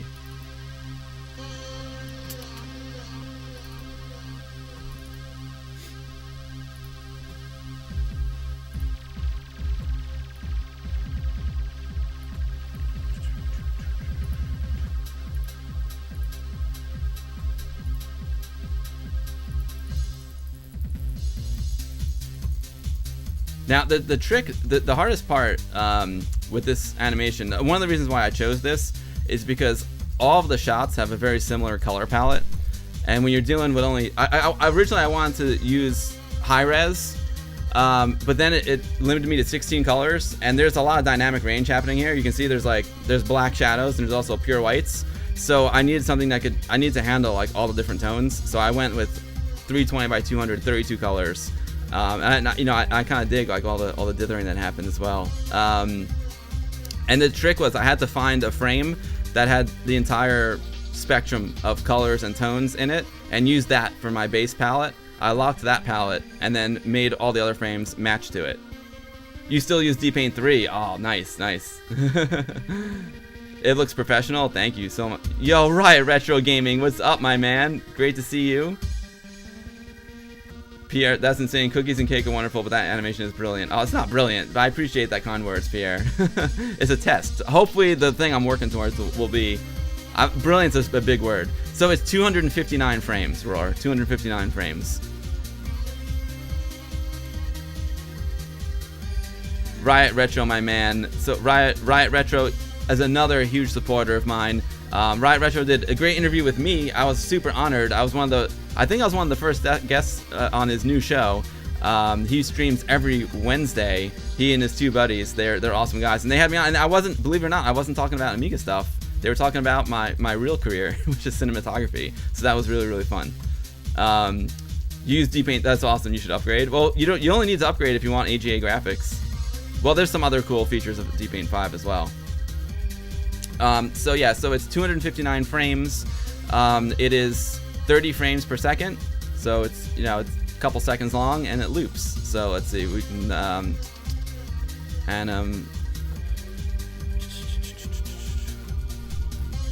there we have it. It came out really nice, and I learned a lot. I'm getting like reacquainted with DPaint as well. I used to use DPaint 3 all the time. DPaint 3 was like my main jam because I actually, for most of my Amiga career, I was on a 2000.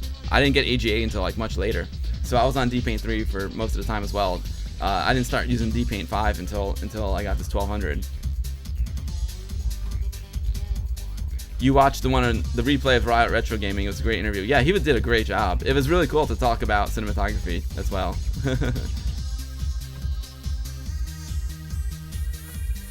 Pierre, my goal was to have this animation run on a floppy, but that I have to work up to that. I need to use some compression because no, it's like 6 megabytes, so there's no way it will fit on a floppy, Pierre.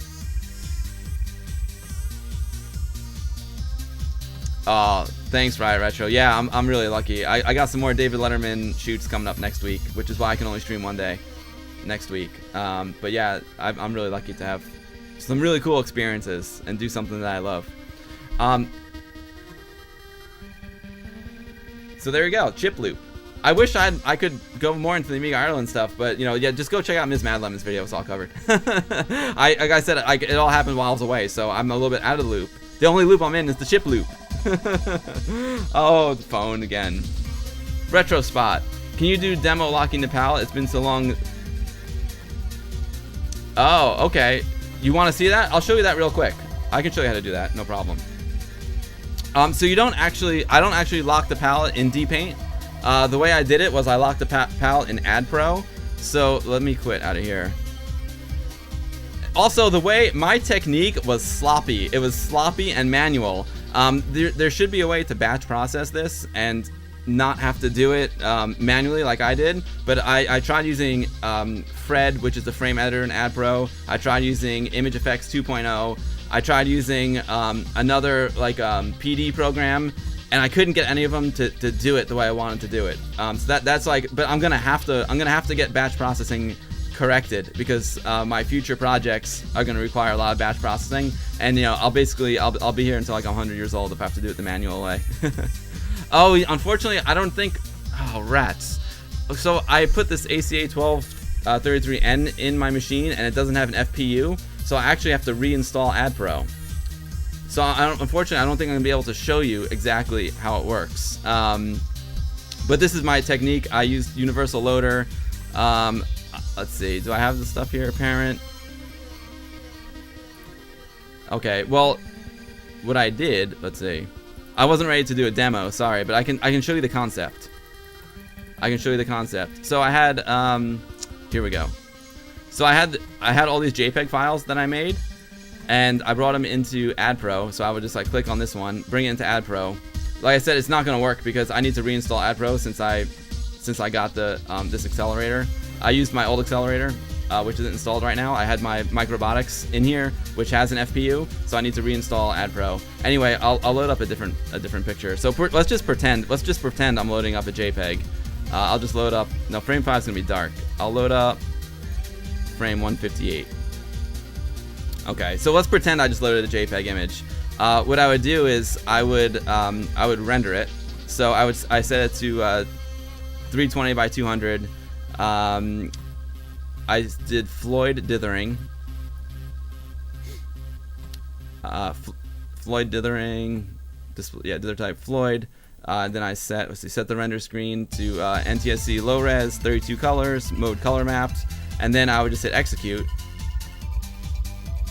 and there it is. That's one of the frames. And then what I would do, like, let's pretend that was the palette I wanted. Like I said, I forgot which frame number I picked, but I had to pick a frame that was a representation of as many lights and as many darks as possible. Because if I locked the palette to a dark frame, then the whole animation would have been dark. Because when there was information for something that's light, it wouldn't have the right colors to make something bright. It wouldn't have white. So I picked a frame that had the complete spectrum of the complete dynamic range from shadows to lights. And I was also very lucky that I chose something that, you know, the colors don't really shift much. It's just the green from the motherboard. So I would do that, and then I would go to palette. And then what I would do, then I would go here. I went to like save palette as. I just put it in the RAM disk, and I'll just call it, you know, like I can call it like a chip loop palette.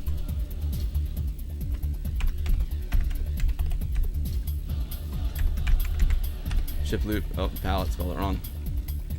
The usual. So I'll save that palette, right? Okay, so that's good. That's all saved. So then I would load in. So now I have my palette set. Again, this is not really a demo. You just asked me to show you how to do it, so I'm showing you. Then I would load the next file, which would be a JPEG. So let's see. So I would start with frame 1 or frame 0. I would load it in, and then I would make sure I load the palette. So you go to display palette, and then you load palette, and I could go to the RAM disk where I stored it. I would use chip loop palette, and then I would did I have to lock it? Yeah, that's it. That's all I had to do. Okay, and then I think I did lock the palette. There should be a way to lock the palette. Let me make sure. Palette accuracy, palette status is locked. Hit OK, and then I would execute it, and that's how it worked. That's how it worked, and I did it 258 times.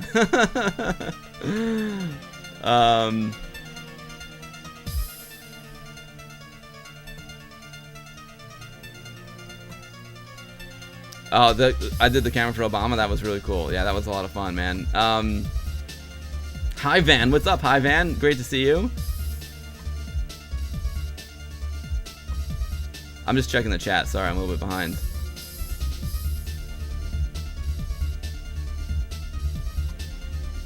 $258 times more patience than you. Wayne, it's so funny because I tried to use batch processing and it was taking me so long to figure out how to get the batch processing to work. I'm like, screw it, it's gonna be shorter if I just do this. I just put on some good music and like once I got into the groove, I banged it out. Yo, Kaz-san, thank you for the follow. I appreciate that very much. That is awesome. I'm Bill. I stream Amiga stuff from Real Amigas. Also, I have guests on, which is like my favorite thing to do. Yeah, so I started the Westchester Amiga user group back in 1989.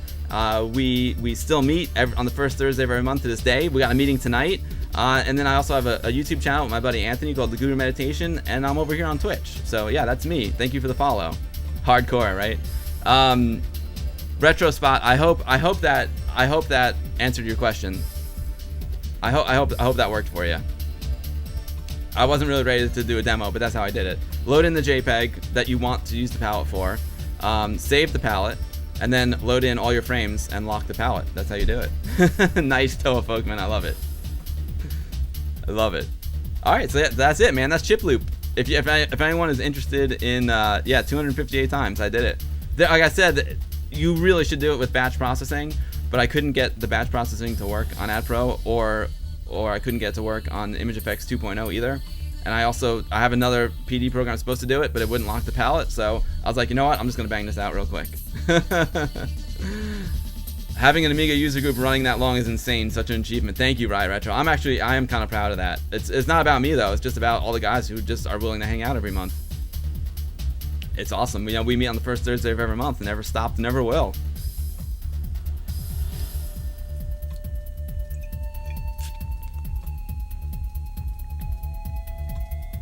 I have to reinstall this AdPro because I popped in this ACA 1233N card right before I left for my trip, and now I realize that my AdPro doesn't work loading up JPEGs anymore because it's designed. I did the FPU installation. All right, guys. So let's check out some more GIFs. So I was in. Oh, you know what I could do? I could show you the picture. Let me show you the picture. I'm gonna pull this picture up real quick. There we go. Dropbox.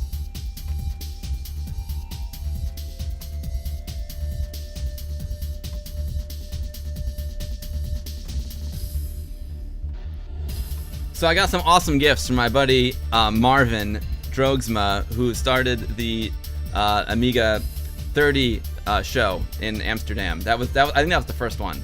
Yo, Riot Retro Gaming with 100 bits. Thank you so much. See Commodore forever. Thank you, Riot Retro. You're too kind, man. You rock, dude. I appreciate that so much. Art State, yeah, right. I can't wait to play some mods. Art State. I love playing mods. Anyway, so I got these cool gifts. I got Tank's Fury. Oh, it's there. Let me put on the overhead cam so you can see it. That's my man Marvin. We're in an auction house. They're auctioning off all old amazing arcade stuff. So he gave me Tank's Fury, which is a game that I've played. I played the demo. I believe it's from Poland. It won first place at the RetroComp Load Era Party. I think it was back in 2015, if I'm not mistaken. So it's been around a while. So I wanna, but I haven't. I actually bought Tank's Fury I bought it for Christmas. It actually hasn't come yet because it takes a long time to get stuff shipped. So I'm still waiting for my copy, but Marvin came through in the clutch and gave me this gift, which is awesome. We're gonna open that up in a second. And he also gave me this Amiga 1200 Amiga Magic. How cool is this? And it's got a keychain in it.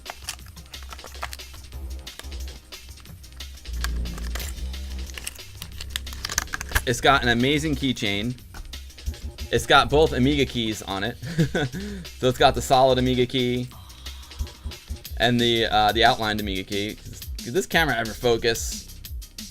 If this camera was my AC, it'd be fired in a second. So how cool is this keychain? And Marvin just wants to make it very clear. He's got a note in here. This keychain was made from original Amiga keys. No Amigas were harmed in the production of this gem. Wear it with pride as this machine changed the world of computing forever. Made in Holland by Marvin. So Marvin explained to me these are all like dead keyboards that are beyond repair. So he pulls the Amiga keys off of them and and makes this awesome keychain. Marvin's a good friend of yours? Marvin is a great guy. Oh my god. I've knew him through Facebook and stuff. And I talked to him a couple times just like, you know, on chat message, but damn, he is a great guy. Mayhem maybe. What is up, my man? Long time, bud. I've got some gifts for you when you come back home. Sanzian hooked us up, man. Sanzian's hooked us up with a stash. And I got one of these keychains for you too from Marvin. Alright, so cool. Let's PC. So yeah, there's Marvin with the gifts. So I'll tell you what I want to do. I want to play Tank's Fury. What time is it? 3:38. Yeah, so we got a little time to play this. Let's check out the package because the packaging on Tank's Fury is amazing. I'm just gonna turn off the Amiga while I open this stuff up. So let's open up the package. Whoa! So inside we've got a CD-ROM, and we also have a floppy disk. How awesome is that? I'm gonna try and play it off. I'm gonna play it off the floppy because my CD-ROM is not connected right now. So we'll pop in the floppy and play it. But check it out, man. Look at this. This book.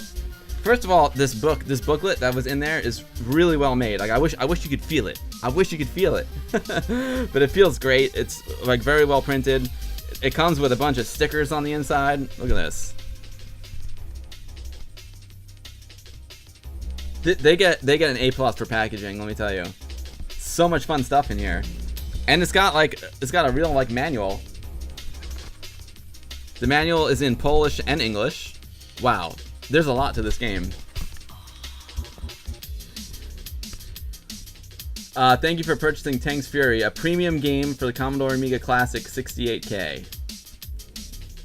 Project R3D Team 2016. It's like Project R3D reminds me of Mr. Paul 3D. But this is an extensive. Wow, this manual is awesome. It's beautiful. It's thick paper, glossy paper. I don't know how to play the game. Maybe I should read it. Let's see. So let me just read who the team is. Pavel did the code. Pavel, Yen, and Norwak did the code. Krishtik, Kyoto 11222, and Mats did the graphics. Mattias. Simone JMD Bernakia did the music. Simone also did the opening music for Guru Meditation Channel. What's up, Simone? Marcin. Oh, I see. These are all single people. Got you. So Pavel did the code. Krishtik did the graphics. Simone did the music. Marcin did the special effects or sound effects. I'm not sure what he means by SFX. Maybe sound effects. Tomek did the English translation. Rogal, Pixel Nation, my man, awesome. Oh, he did the trailer. He did the amazing trailer for Tank's Fury. That's right. I remember that trailer. It's awesome. You know, Pixel Nation is no stranger to my streams. I'm a huge Pixel Nation fan. Super talented dude. The packaging is amazing. Better than game packaging back in the 90s. You're right, Mayhem. You're right. You know what I want to do? We were talking about supporting people like Sanzian and the future was 8-bit and all the indie game developers. I want to show you guys where you can buy the game. PC webcams. I'm rusty. I'm rusty with. I'm rusty. I haven't streamed in a while. I've been away. It's amiga.net.pl.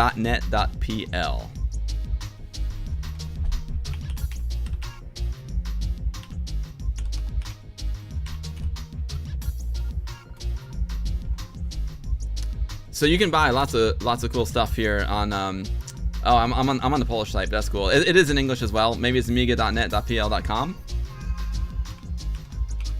Let's get some English in there. Nope.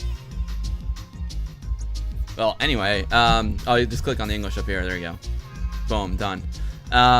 They sell lots of cool stuff here. If you go to games, you can buy Lumberjack Reloaded. You can buy pre-order LR City, Iraq's new game that's coming out in 2018. You can buy Solid Gold and Tank's Fury. So this is where I bought it from. So you can go to amiga.net.pl, and Adam's a super good guy who runs the site. So he also sells Christoph's Amiga OS4 Everyday Book. Bought that too. I went on a big shopping spree, a big amiga.net.pl shopping spree. Sorry, I'm a little behind on chat there. Let me try and catch up. Yeah, you got Lumberjack 2. Lumberjack 2 months ago, and it was a great game. Yeah, totally. I love Lumberjack. Retro Redrum, look what's above your screen in your office. All right, let me take a look. Oh, you got a framed Tank's Fury. It came from the desert wallpaper. That's awesome. Retro Redrum's the man. I can't wait for you to come on the stream. Paranoia says support new developer games. The least we can do. Exactly. You gotta love the poor paper Amiga manuals back in the day. Yeah, right. Totally. Yo, Mitso Yama, how's it going, man? Great to see you. Thanks for stopping by. That poster does look like framed art. It does, Mayhem. Where have I been? You were wondering why no streams. I haven't streamed in like a week. It's only been like a week and a half. It hasn't been that long. But I was in Las Vegas and California shooting Arcadia, the new film from Zach Weddington, director of Viva Amiga. So Zach flew me out there to help him shoot, and this is our first shoot for Arcadia documentary. So don't get excited. It's not coming out anytime soon. But when it does come out, it's gonna be awesome. We got some amazing footage and stories to tell.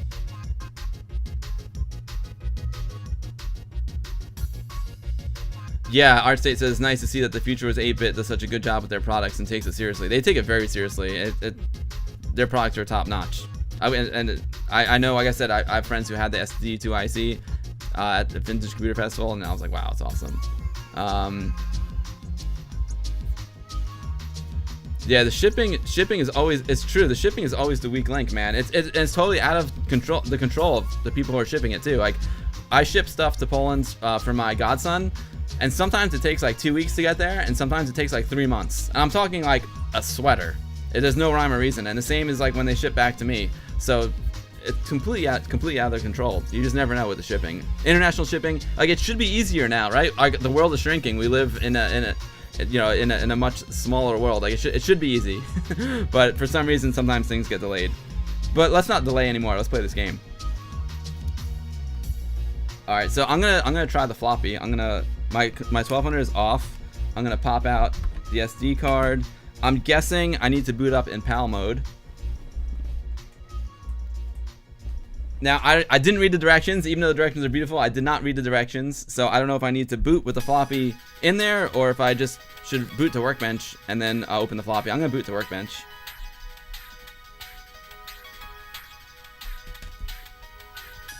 It depends on customs most of the time. Yeah, totally. They could be a real pain. Sanzian says the post is so difficult. We get the same thing. Sometimes it takes 5 days and sometimes it takes 25. Totally. Paranoid, you just put your order in for Tank's Fury. Oh, sweet, man. Thanks for supporting indie Amiga developers. Like I said, I bought the whole lot. I bought everything on amiga.net.pl, but this is a gift from Marvin. Oh, nice. You woke up early, you caught Johnny's last stream, and you got some nice Amiga infusion here. Mayhem, we're gonna miss you, man. Tonight, it's a WOG meeting tonight. It's not the same without you, even though our favorite Amiga Angel is floating around the Galleria like Gabriel. People aren't sending letters anymore with all the email. They're trying to make more money on the packages. Yeah, they would make more money if they were actually like helpful instead of blocking you with the packages.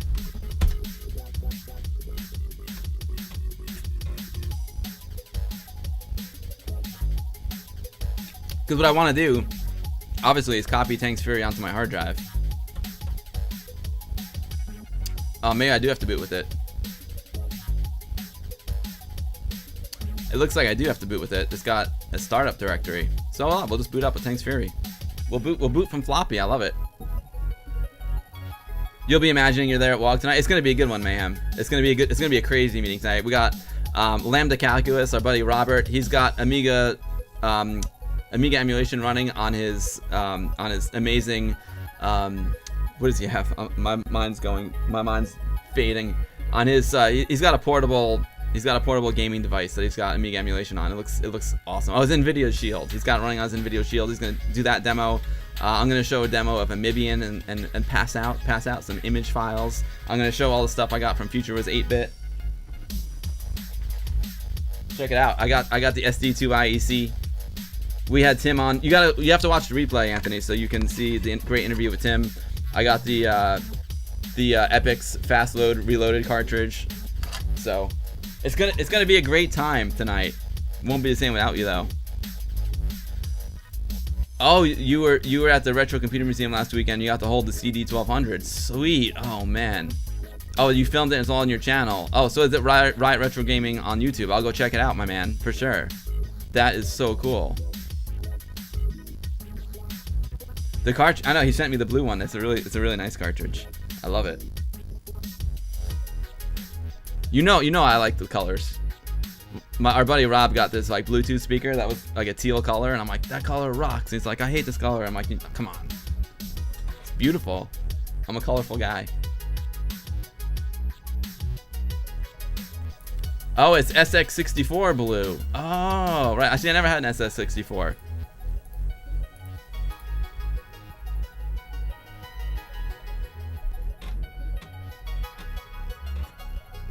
I'm gonna mute the music. We gotta hear the sound. We gotta hear Simone Bernacchia's music, man. I gotta mute the regular music. I wanna hear Tank's Fury. There's also a version of UAE for ARM called Pandora. Oh, sweet. Yeah, he used UAE for ARM on his NVIDIA Shield. That's how he did it.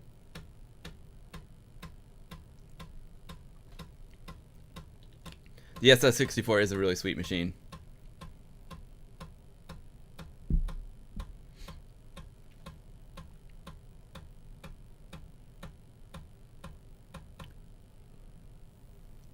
Project R3D 2015.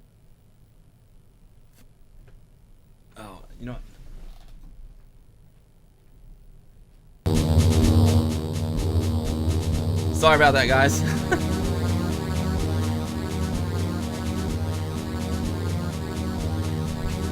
Rookie mistake there.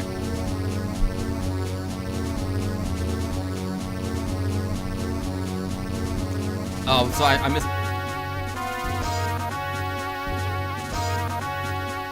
missed the story, guys.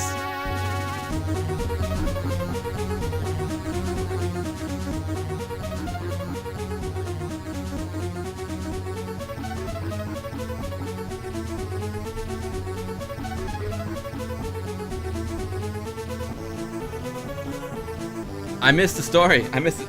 I was too busy mixing the audio. This is awesome, man. This feels like a like an A-list game. This is amazing. Tank's Fury full version. Yeah, baby. Sorry about like the loud music there. I tried to pot it up and realized I had it on mute and I totally blew it. I hope I didn't blow anyone's ears out. 1 player, 2 players versus mode. Oh yeah, this is a great 2-player game. Unfortunately, Anthony's not here. I got no one to play with.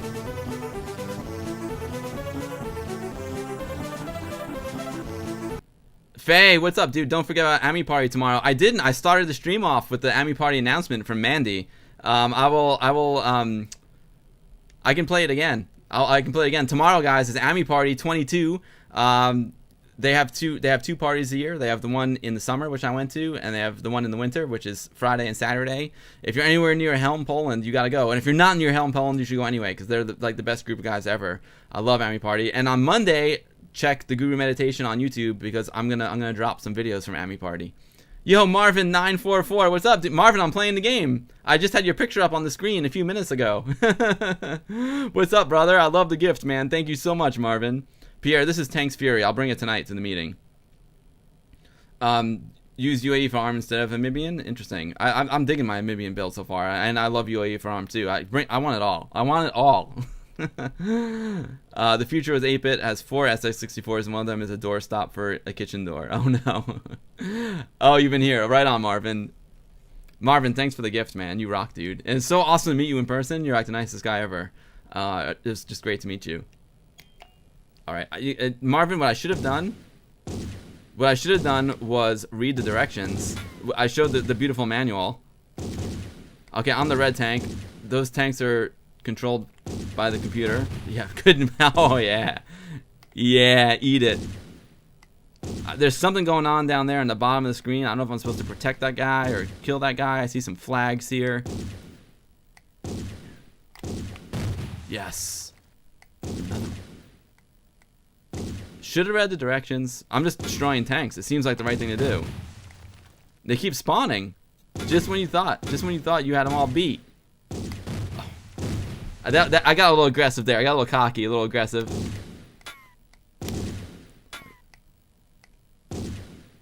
I did play the demo of this game, but like I said, whoa. Oh, it's getting hectic now. Now I wonder if anyone in chat knows. You probably do. Oh, there's a power up over there. I want that power up. Give me that T. Oh, that T is a transport, I guess. It transported me. That's dangerous. It could transport you into trouble. You never know, right? Oh, there we go. Oh, there's a dude. I'm gonna crush him. I'm assuming I'm supposed to destroy the tanks. Oh, I was trying to sneak into that little nook. Oh, see, spawned the trouble. I was trying to sneak into that little nook. I couldn't do it. Faye, I'll play the Ami Party the Ami Party demo again. It's Mandy's demo that he did in Amos for I think he did it for another party in Poland. He gives you guys a shout out. Oh, that freezes the tanks. Oh, this game is super addictive and super fun. I don't know what's going on with this thing down here. I see there must be something with the flags. I don't know what's up with that. So game over.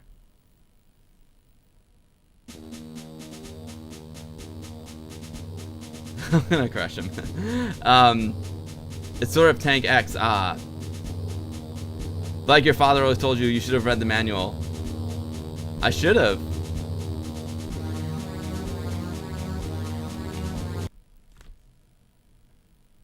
I was having fun. So I see on the red tank and that little dude down there, he's got some red around him.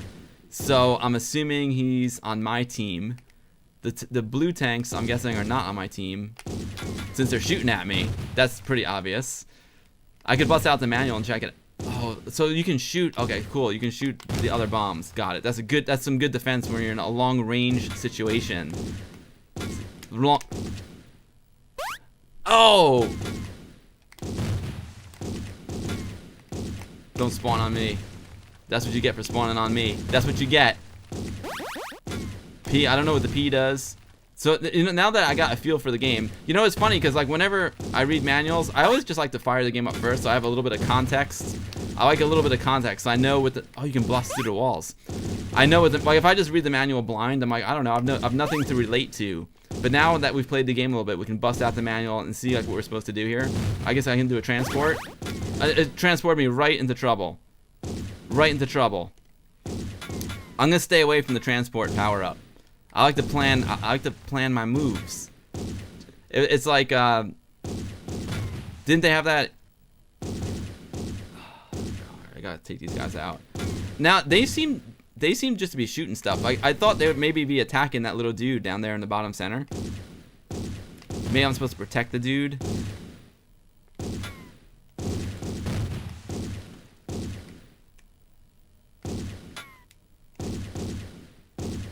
So it would be cool if I could get a hard drive installable version of this, which I did. I think I did because I ordered a digital version from amiga.net.pl. But I mean, there's nothing like loading from floppy. You know what I'm saying? It's fun. Well done. All right. See, when in doubt, just shoot stuff. Power. Oh, okay. So got it.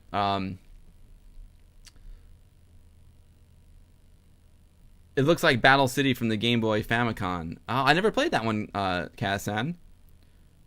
You got the same on your Pi, the slowdowns. Oh, interesting. I didn't notice it. ArtState coded Obsidian Beats completely on the Amibian with DevPack assembler. Oh, sweet, ArtState. Wait, is Obsidian Beats the one you entered in Amiga Ireland's competition? I think I saw it on Twitter.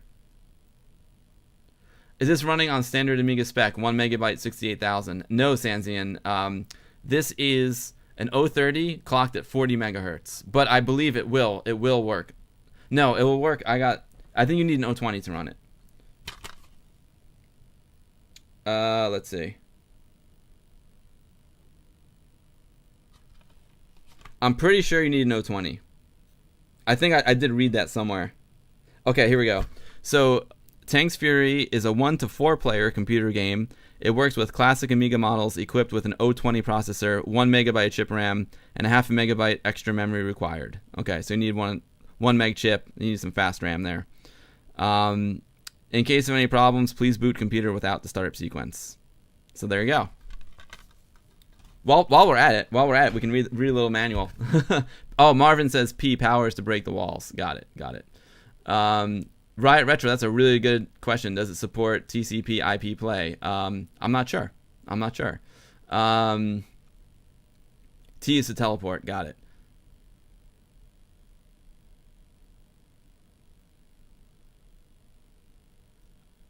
Don't you love the floppy turret? Oh, I didn't see that. That's awesome. Okay, so Marvin says it runs on Amiga 500 standard. It does say it needs an 020 though, so I'm not sure. Well, I'll have to try it. I'll have to pop it into my 500 and see. Oh, but PAL only. Got it.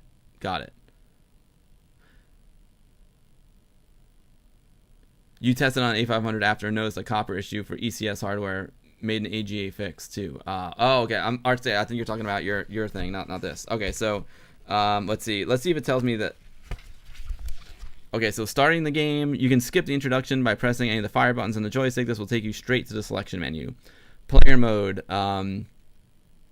Enter the world of Tanks Fury and challenge the mole tanks. You play through 42 missions taking place throughout the islands. You can do 2-player mode. Oh, 2-player mode is friendly. Take a friend with you. Together to face the mighty forces of mole tanks. 42 missions taking place throughout the islands. That's crazy. 42 missions. Wow. Okay, there's a multiplayer versus mode. Skirmish on random maps, 1 against all. Invite your friends and organize a championship. Find out who can survive. Each player only has 3 machines each round. Good luck and have fun. 1 random map out of 15. Oh, wow, that's sweet. I don't see anything about TCP IP. It sounds like it's local multiplayer, which I love because there's nothing like, playing locally together. But maybe I'll talk to John Kyanis and you can get this up on Amiga Live. That'd be very cool if it's not already there. So it's got player mode. Okay, so you can do 2-player co-op or 4-player battle royale. Love it. Okay, so single and multiplayer mode. We control a tank. It can move in 4 directions. Bottom, top, left, right. We shoot by pressing fire. Special power-ups are activated by driving over their icon. See special icons. Okay, so tank 1 is joystick port 1. Tank 2 is joystick port 2. Tank 3 is WASD keys plus spacebar. And tank 4 is numeric keypad. Got it. Keys during the game. P is to pause, and you can exit the game by pressing escape. So we got P is the power up. It increases the shooting speed of your tank. S is the speed, increases the speed of your tank. Bomb destroys all enemy tanks on the map, which is B. The skull, it is not the skull, the definition of skull is in Polish. I don't know enough Polish words to completely translate it. So I'm not sure what the skull does, but I'm sure it's nothing good. F is to freeze enemy tanks for a short period. D is for defense, temporary invincibility of your tank. The tank is an extra life. T teleports you to a different location. And N is nuke, instant destruction of all the enemies. And N ends the mission. Got you. And then there's also a prisoner. Be vigilant. From time to time, enemy defenseless mole tank leaders will appear on the map. Only 3 per mission. If you manage to catch them all, they will be ransom. Mole squad. Never leave troopers behind, and they will happily ransom them for an extra tank during the round. Be quick and don't let them escape. We did get one last round. That's awesome. Then it goes into the game maps. Wow. Oh, that's the radar station. That little guy down there in the bottom is the radar station. Beware, the destruction of the radar station means the end of the game, regardless of the remaining lives. So, okay, we gotta protect that radar station. There's different kinds of tanks. There's a light tank, a heavy tank, and a very heavy tank. Wow. Game hints and tips. The goal in the story mode is to finish the campaign and destroy all mole tanks on every map. Don't charge. Sometimes it's better to take it steady, hide and attack unsuspicious enemy. Be aware that certain units are better armored than your tank. They will survive more hits than you, so play it smart. Remember to protect your radar station. If you wander too far away, the enemies can siege and destroy it. There you go. So yeah, you gotta protect that little dude down there. Awesome. Awesome. Let's play again. Round 2. All right, so they're down there. So we spawn next to our radar station. As you can see, the map changed, which I love. Little Ms. Pac-Man style.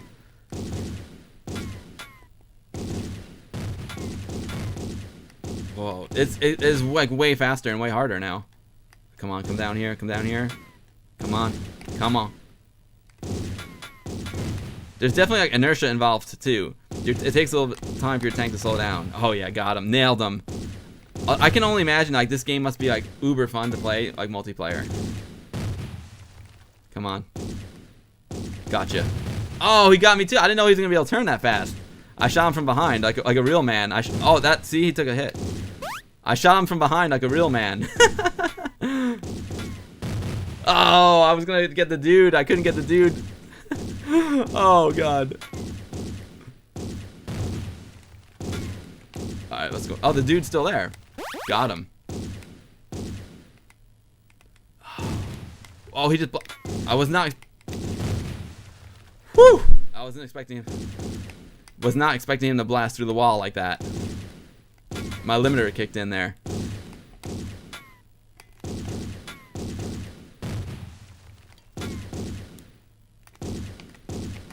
Oh, this game's too much fun. It's definitely got like a berserk, you know, kind of feel to it as well. You know what it reminds me of? It reminds me a lot of oh, what's that game? It's on Commodore 64 and Atari. Wizard of War. It reminds me a lot of Wizard of War. I love me some Wizard of War. Dictator, Google Translate, right? The problem is I don't have like the Polish alphabet on my keyboard. My wife's computer has it, obviously, because she's Polish, but I don't have the Polish alphabet on my computer.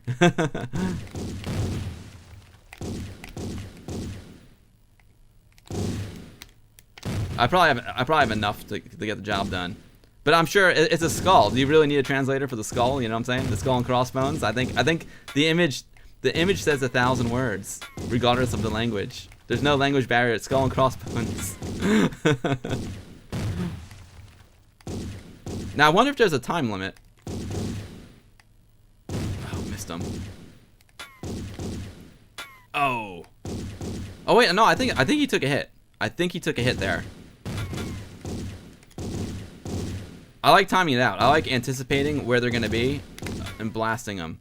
I got lucky there. I got real lucky there. There you go. There you go. All right, this game. Oh, there's a dude. Let me go grab that dude. Gotcha. Gotcha. Oh yeah, I went long. I went deep on that one. He fell right into my trajectory. Oh no, he's going after my tower. Going after the radar tower. Oh, I got aggressive there. I got nervous. I saw him shooting at my tower. I had to protect the tower, but I went down in the process. Oh, so these heavy tanks are tough because they take 2 hits. I was a little bit late. I knew he was gonna come up there, and I was just a little bit late on my. Here he comes. A little bit late again. Chippets meow. What's going on, Chippets? Sorry, I'm a little behind on chat here. Oh, I gotta go get this dude. Now, interesting. So the enemy can't pick up their fellow kinsmen. So I'm gonna go try and get him. Apparently I can't move through water either. Got him. Got him. This guy's nasty. Oh, we can shoot through water, obviously.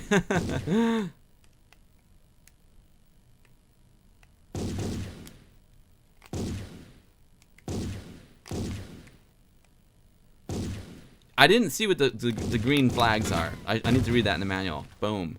Did I clear that level? Boom. Let me catch up on chat here. Chippets meow. Great to see you. Thanks for the Wizard of War is the greatest. I love Wizard of War art state, right? The only game that gave you the creeps. Yo, Chippets meow. Thank you for the follow. It's great to have you here. I'm Bill. I stream Amiga stuff. Also running the Westchester Amiga user group. We meet on the first Thursday of every month, and that's tonight. That's why I gotta wrap the stream up soon. Me and my buddy Anthony also have a YouTube channel called The Guru Meditation, and I stream over here. I usually stream as much as I can from real Amigas. I've been having a lot of guests on lately, so look forward to some really cool guests. Thanks so much to Tim from the Future Was 8-Bit for coming on today. Brennery, what's up, dude? Great to see you. It's been a while. Yeah, now Sansi, now you can see at the bottom it's a radar, right? You keep seeing AmigaBill show up on your feed. Never caught a live stream. This is the real deal. Nice. Oh, cool. I show up on your feed. Interesting. Yeah, Art State, that's a good call. Brennery, watch it back from the beginning, because the Future Was 8-Bit. Mr. Tim was on, and he did a great interview. All about SD2IEC, which is an SD card reader for Commodore 64, the Epic's fast load reloaded cartridge, and everything that they're doing over at thefuturewas8bit.com. Great guy. Marvin, oh, you're officially following me. Sweet, Marvin. Thanks, everyone, for the follow. I appreciate it. Yeah, so basically the way it works is when I make videos with Anthony, I do it over on the Guru Meditation YouTube channel. Most of them are with Anthony over there. And then when I'm solo, I come over here on Twitch. Twitch is all live streams. YouTube, Guru Meditation YouTube is mostly pre-recorded stuff, but we're gonna do a lot more live streams when Anthony gets back from the far east. Karen 007, what's up, dude? Game on. Thanks for all the follows, guys. I didn't see Marvin. I don't know. Did you? I didn't see. If you did follow me, I apologize, because I didn't see. I didn't do the dance for you. So maybe you followed me earlier. But I saw the dance for Chip It's Meow. Let's turn on some music. I think the game could use a little music. You know what I'm saying?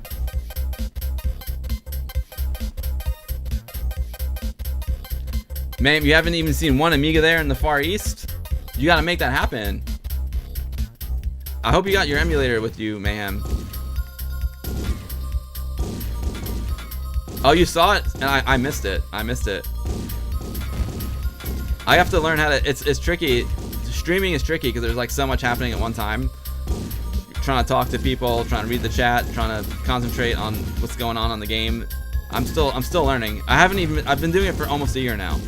I think it's been 1 year. Yeah, it's been 1 year. And I'm clearly not an on-camera professional. So it's fun. It's fun because it's difficult. It's fun. I like it. That's difficult.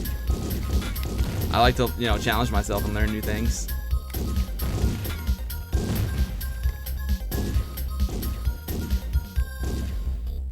The amount of people in this chat is insane. And again, that's a tribute to all the people who are here. Like, I was talking about that with Tim from the Future Was 8-Bit. It's really not about quantity of people, it's about quality of people. And when you, follow my stream, you get the best people in the world, because they're literally, the people in chat are, 10 times smarter than I am. They're super great people, super helpful. I also, if you see my Nightbot there, he throws down a link to my Discord. So, if you want to hang out with the folks in chat when I'm not streaming, then you can go over to my Discord. I stream once a week, so I usually stream on a Tuesday or a Thursday. My next stream will be on Tuesday, because then I'm working the rest of the week. I'm a freelancer with my own business, so I get to stream on a random Tuesdays sometimes and Thursdays, which is cool. But I don't have a regular streaming schedule, and I don't have much time to do it more than once a week. So I usually stream on a Tuesday or a Wednesday. I mean, a Tuesday or a Thursday. But you never know. So follow me on Twitter. I'm at @TheGuruMeditate on Twitter. I announce all my streams 24 hours in advance, so you can catch them, hopefully. Whoa, Karen 007 throwing down some crazy bits.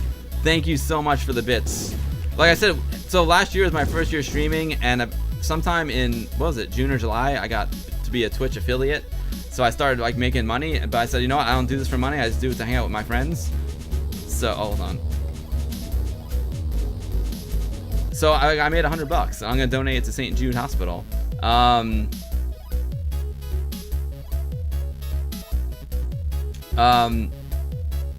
It is quality that matters, right? Chip It's Meow, holy cow. I don't know what's going on. Chip It's Meow cheered a bunch of bits. Karen 007 cheered a bunch of bits. You guys are, not only you guys cool, but you're super generous. You don't have to do that. Inverse Phase, my main man. What's up? Karen 007, thank you so much. That's super generous of you. Super generous of you, Chipits, as well. Can someone post the link to Tim? Okay, sure. It's the future was 8-bit. Oh, the future was 8. It's one of the few URLs I can remember. There we go. Is that what you were asking for? A link to Tim's website?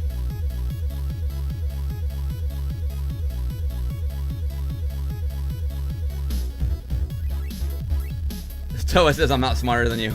I think you are, Toa. I bet you are. I gotta learn how to read chat faster. Oh, Marvin, how's my... That is crazy, right, Marvin? I haven't talked to John since I got back. But we're gonna hang out soon. It's so crazy. Randomly, one of the guys who's working on the film with us out in California and Vegas is literally my next door neighbor. But it's crazy. Like, the chances of that happening are insane. Did someone ask about accelerators?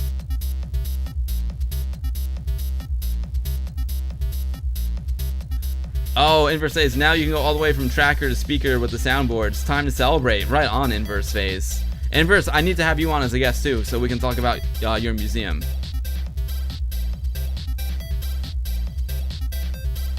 Alright.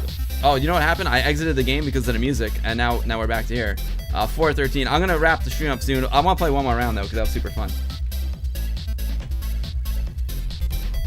And now I'm gonna get to watch the opening. Yeah, Inverse, I'll give you a heads up. Sure, we can plan out a week in advance.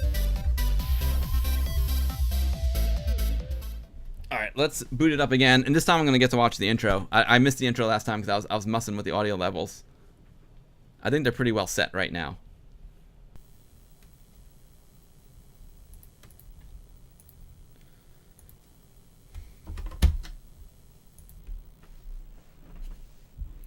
Everyone, thanks for hanging out today, and thanks to Tim from the future with 8-bit for coming on and doing an interview and giving me these showering me with amazing gifts. Today's like the gift stream. That's what I named it on my hard drive. I call it the gift stream because I got gifts from Tim, gifts from Marvin, amazing stuff.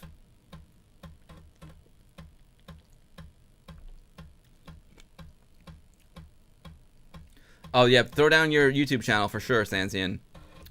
Brennery used to do Amiga videos for emu movies. That was a pain dealing with Euro pains. They always wanted to letterbox when real Amiga was full screen. NTSC versus PAL. It is. It's great. It is a pain. But you know what? Switching like I just did with the 1200 is pretty sweet. Here we go.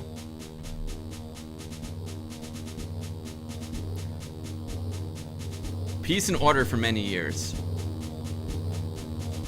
But one day, the invaders showed up out of nowhere. Yikes. Oh, they brought sadness and fear and destruction to the land. That's so metal, I love it. Oh, look at this dude. We will destroy everything. First we will take your land, and then we will make you our slaves. Damn, this game is dark.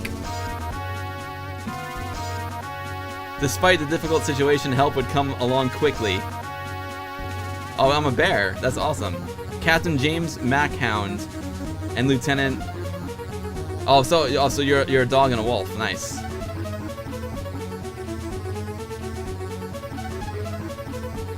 Let them feel our fury. I love it. Oh, so 2 players makes a lot of sense then. So one guy can be the dog, one guy can be the wolf. Awesome, that's a cool opening.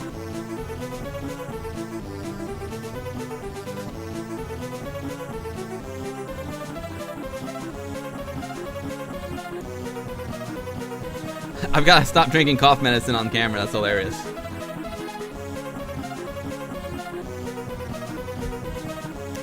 I feel you, Brennery, man. I love seeing the scan lines on my 1084 monitor. So good, right? I agree. I love the 1084. 1084, I've got a bunch of them. I'm lucky.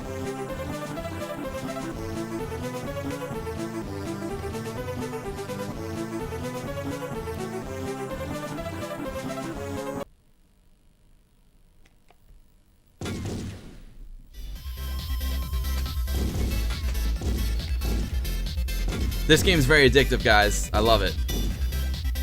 So what I'll do is I'll play one more round, we'll take a look at the credits, and then we'll wrap it up. I gotta get ready for the WOG meeting.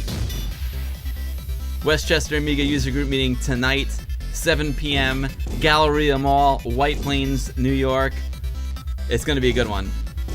I'm showing some Amibian, My buddy Robert is gonna show his NVIDIA Shield tablet. What else am I gonna do? I'm gonna show Tank's Fury, of course. I'm also going to talk about my trip to Vegas and California. I'm getting wrecked. I was doing much better before. I really want to try this. Mayhem, when you come back, dude, we gotta play this 2-player. This will be a killer 2-player. It reminds me a lot of Wizard of War. I wonder if there's friendly fire, like in Wizard of War. Come at me, bro. Oh, can I shoot the dude, or do I have to go pick him up? This game, I love games. This is a very simple premise for a game, and it's just super addictive. It's awesome. WOG rules, you know it, baby. Time is my enemy too, Sanzian. I have so many projects I want to do. I need to make a website for WOG, and I've started it. I just haven't finished it yet. I was hoping to have it done in January, but I haven't had time for that. I have so many like guru meditation videos I want to do, but it's just, you know, like a lot of times when you see me stream here for like 2 or 3 hours, that's all the time I have for the week to do retro. You know what I mean? And that's usually why I'm all like frazzled to being of a stream, because I don't have time to prepare it. I just kind of do it by the seat of my pants. He's trying to get my radar, huh? Now he's running. He's running like a chicken. Gotcha. Oh yeah, give me the B. Give me the bomb. Give me the B. Oh yeah. Oh, the B disappeared, but I'm kicking butt anyway.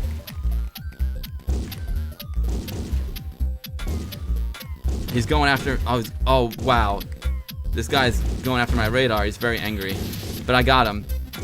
Nailed him. Let's get this dude. Here, your buddy. Your buddy's mine now. Your buddy is my hostage, my slave.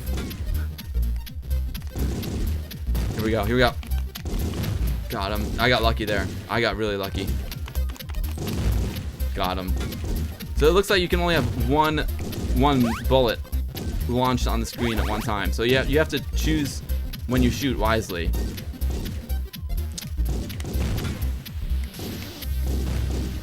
I got lucky there too. That was some poor gameplay, but I got lucky. I got super lucky. Yeah, I love how the map changes with each round as well. I think there's 15 maps if I read that correctly.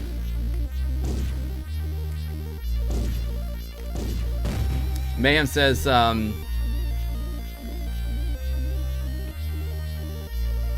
reminds me of Bomberman. Right on, Toa. Exactly. Amiga 1200, Sony One UK wants cheap hard drives. Tesco selling Western Digital Cloud 4 terabyte on clearance. Nice. We are, Brenry, we are very lucky to have an Amiga user group. Every month we meet too. I guess it's awesome getting together with the folks every month. You love Wizard of War, Mayhem. I know you do, because we play it together all the time. And you have to be able to shoot each other. That's what makes the game great, when you actually kill your partner, sometimes not so accidentally, totally. That was the best thing about your Commodore days. You know, copy parties, user groups. Fortunately, for us, it's still going. Retro, I appreciate that. I might take you up on that. I think I can do it. It's just time. You know what I mean? I have Westchester Amiga user group.org, but right now it's just like a WordPress template that's up there.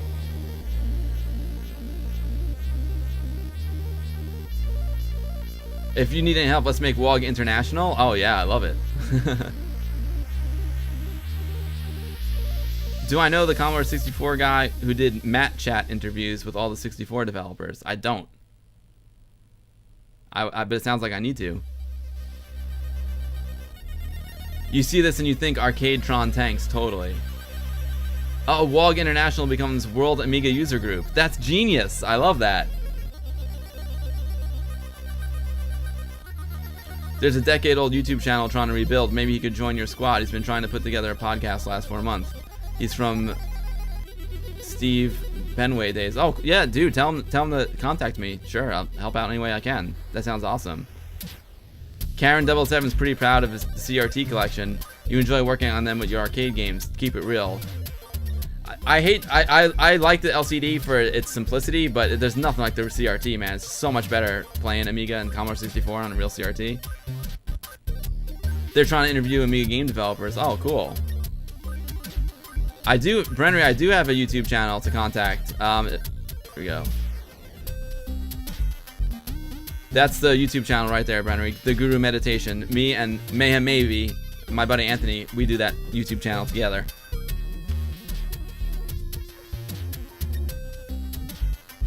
I'll have him message me.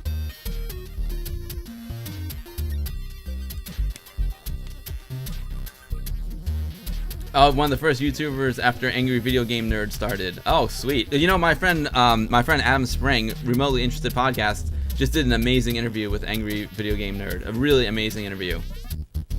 So go check out Remotely Interested on SoundCloud or on YouTube, and you can listen to the interview. It's really good. It just came out yesterday. It's only Amiga. Well, good, because my YouTube channel is only Amiga as well. I mean, except like we did a Commodore retrospective exhibit last year, so obviously there's some non-Amiga stuff in that, but we're pretty much only Amiga. But on this stream, I'm gonna do some Commodore 64 stuff. Now that I have a sweet new SD2IEC, definitely. And you know, when I originally started this channel, I didn't think it was gonna be. I mean, I'm AmigaBill, but I didn't think it would be like Amiga all the time. But that's kind of just the way it's gone. But there's no rules here. The only rule is to like have fun. So I'm definitely gonna stream some non-Amiga stuff too. I want to stream some Commodore 64 stuff, which I will be doing in the next couple weeks. We're gonna have some awesome Commodore 64 guests on. 64 is cool too because I really don't know that much about the Commodore 64 because I am an Amiga guy. So I wanna learn myself, which they'll probably make a better interview, being that I have a lot of questions to ask about some of these Commodore 64 games. So like, you know, hearing things about like the, you know, IEC port, new to me. I love it. I mean, I did have a Commodore 64 back then, but it wasn't like my main jam.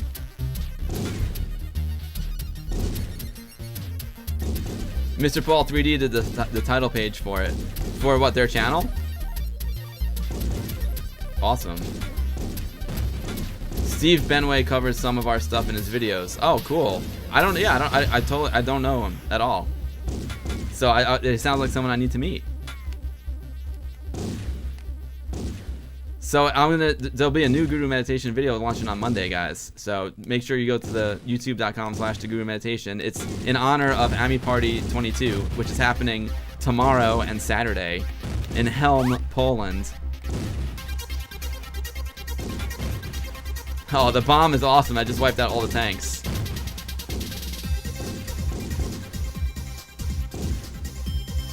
No Atari. I gotta be honest, I want to stream some Atari 8-bit stuff. Because, you know, I mean, Atari 8-bit, I mean, you can't deny that it's got a lot of Amiga in it, you know what I'm saying? Like, Jay Miner, best dude ever, father of the Amiga, also Antic Chip, Atari 8-bit. And Atari 8-bit was my first computer. So I want to play some Bruce Lee, I want to play some Star Raiders, but first Commodore 64. And I know I can play some Bruce Lee on the Commodore 64 as well. Bruce Lee is like one of my all-time favorite games. Love me some Bruce Lee.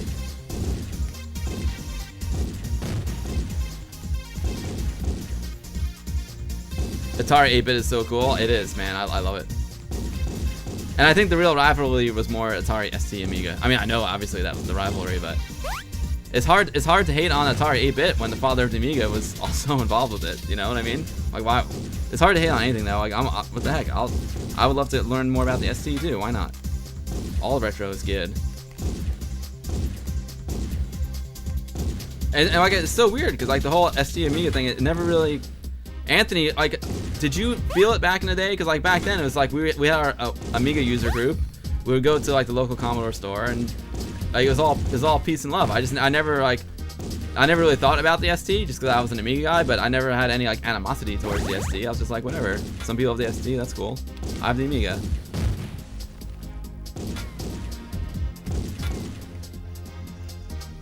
The cool thing about the Amiga back then was like our Commodore store was awesome. And there was no like Atari store, you know what I mean? I think Atari was like Toys R Us, but we had like a killer Commodore. We had a couple of killer Commodore stores here.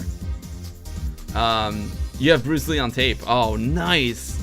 My Bruce Lee, I still have the original floppy for my 800. Inverse phase, both synthesizer boards I've hooked up are Atari TIA and Pokey right now. Sweet. No, the Adam Spring interview with Angry Video Game Nerd. Oh, you did the cover for that. It's a great interview, man. You forgive me for having an Atari as my first computer. I guess you forgive Jay Miner as well. And maybe and RJ Michael. He also worked for Atari and Glenn Keller. So you see, it's like, it's silly. It's silly to hate on that. Coding them to play nice. Awesome. Atari ST versus Amiga was big over in the UK. Interesting. It might have been big here too. I don't know. But like I said, like my user group would just get together every month and we'd just like hang out and like we would do Amiga stuff, and there was just nothing about the Atari ST. There was no like animosity towards it, but there was also no like, hey, they're doing this over at Atari. You know what I mean?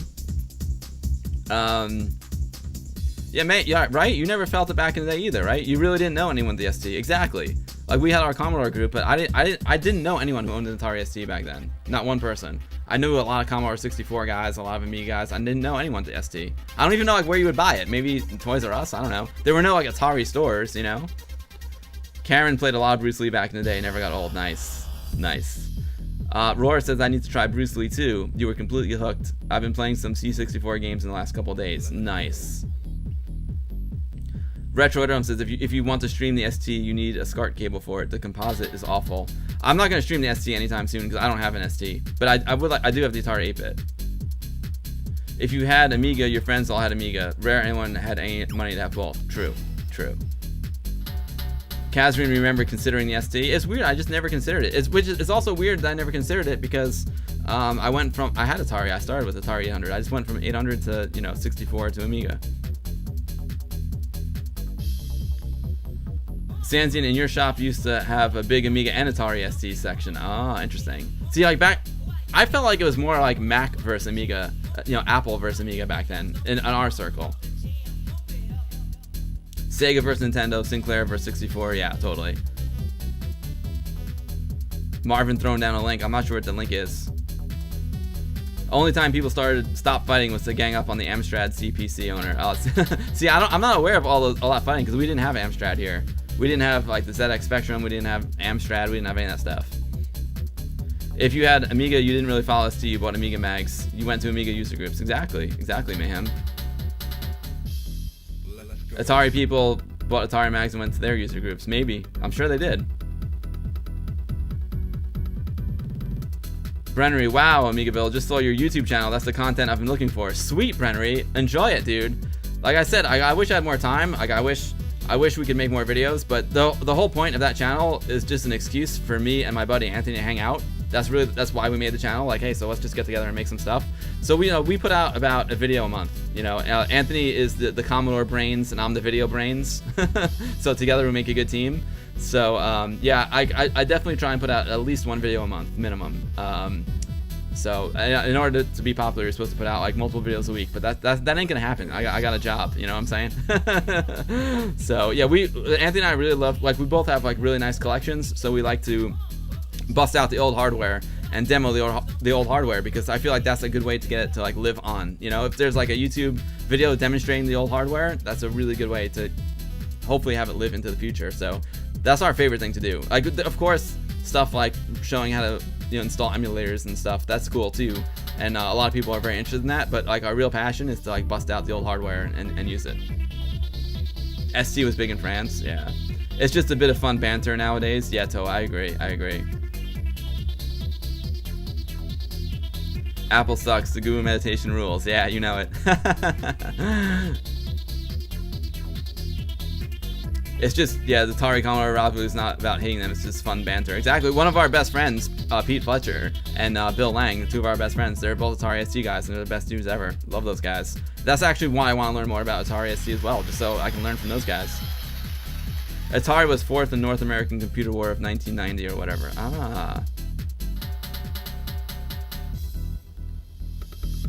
There was a 6-part documentary 10 years ago called BBS the Documentary. People said they were beat up in school if they had the wrong computer. Wow, that's hardcore. Wait, did Jason Scott do BBS the Documentary? I'm pretty sure he did. Jason comes to some of our parties and Vintage Computer Festival as well. Pretty sure that's his film. PC, Mac, Amiga, Atari as far as popularity goes. Yeah, I agree, Inverse. You love the Atari ST, even dug it out. 2 of your 1040 STEs you have the other day, Sanzian. You know, I don't know much about ST, but my friends got the Falcon, and the Falcon is really beautiful. Okay, Jason, yeah, it is Jason Scott that did it. Cool. You never saw anyone getting beat up for having the wrong computer in school, Mayhem? No, neither did I. I saw people get beat up for other reasons, but not that. Sanzian, in the shop I used to run, Mike Oldfield, Tubular Bells, is one of my customers. No way, dude. I love Mike Oldfield. Oh my god.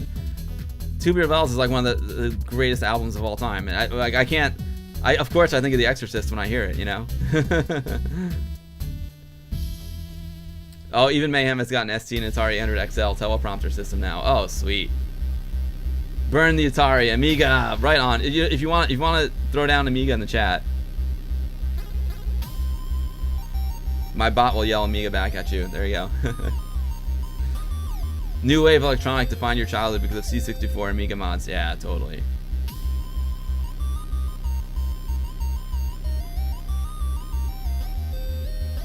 John Michael Jari used them back in the day. Oh yeah. Did John Michael Jari use Commodores or Ataris? Probably Ataris, right? I know because the ST was huge in the music scene because of the built-in MIDI port. I know Fatboy Slim used an Atari ST, I think, even on some of his newer stuff.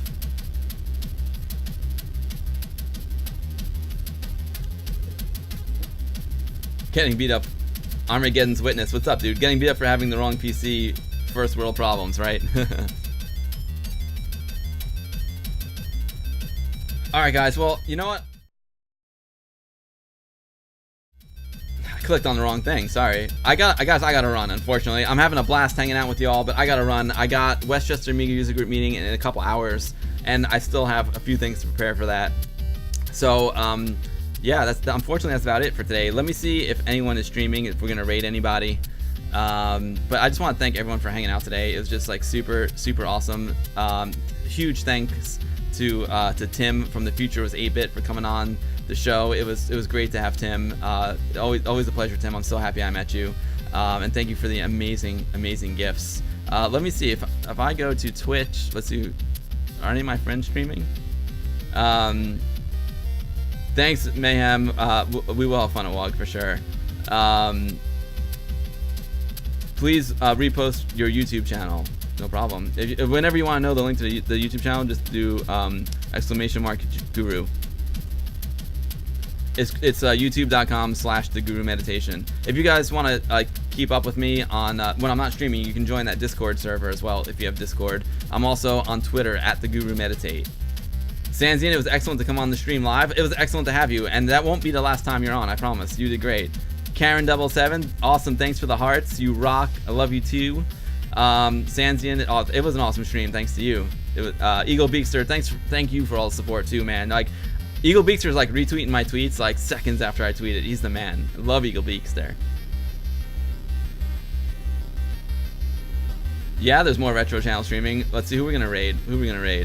Art State, thank you. Art State, next time, you know what I'll do next time is I'll get your new demo that you did for Amiga Ireland and play that for sure. Kazrian is streaming Amiga stuff? Really? Oh, I didn't know. Oh, we gotta raid Kazrian. Well, let me see if I can find him. Kazrian is a big supporter here, man. I would love to support Kazrian. Where is he? Where is he? Can I find Kazrian? Karen77, this stream is like a time machine. Cheers. Oh, thank you so much. Thank you so much, man. It's a pleasure to have you. Where's Kazrian? Is Kazrian one of my friends? I don't see him. Are you sure you're streaming?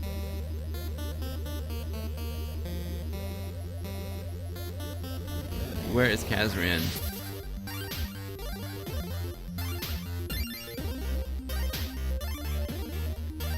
Let's see if I can find him.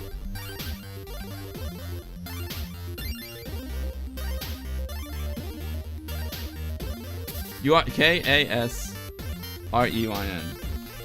Why don't? Oh, there he is. He is streaming. Awesome. All right. Well, I'll tell you what, Kazrian, we're gonna raid you. Thanks for all the support, Kazrian. It's awesome. It's always a pleasure to have you here.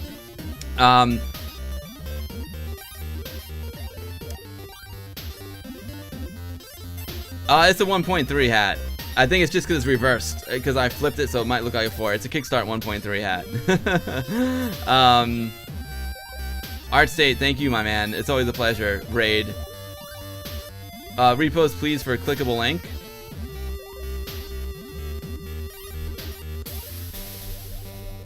Is that you should be able to click on that link.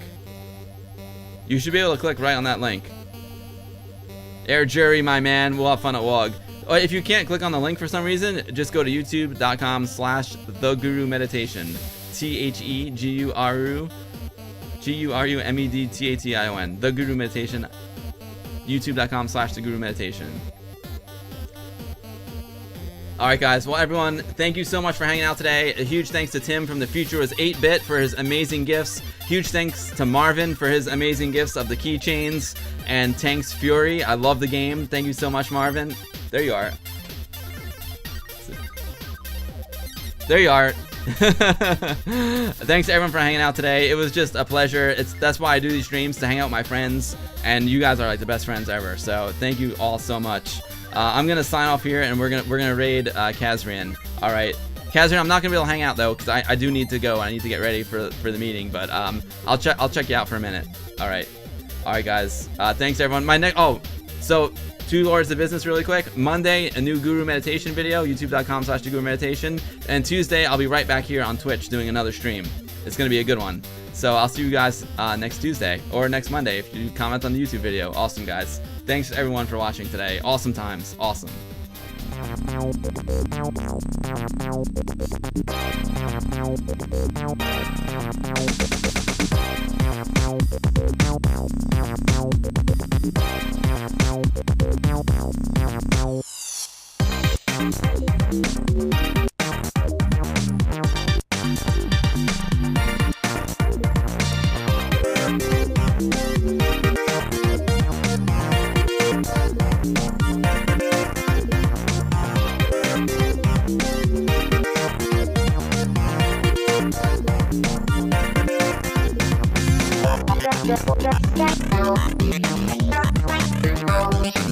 Shine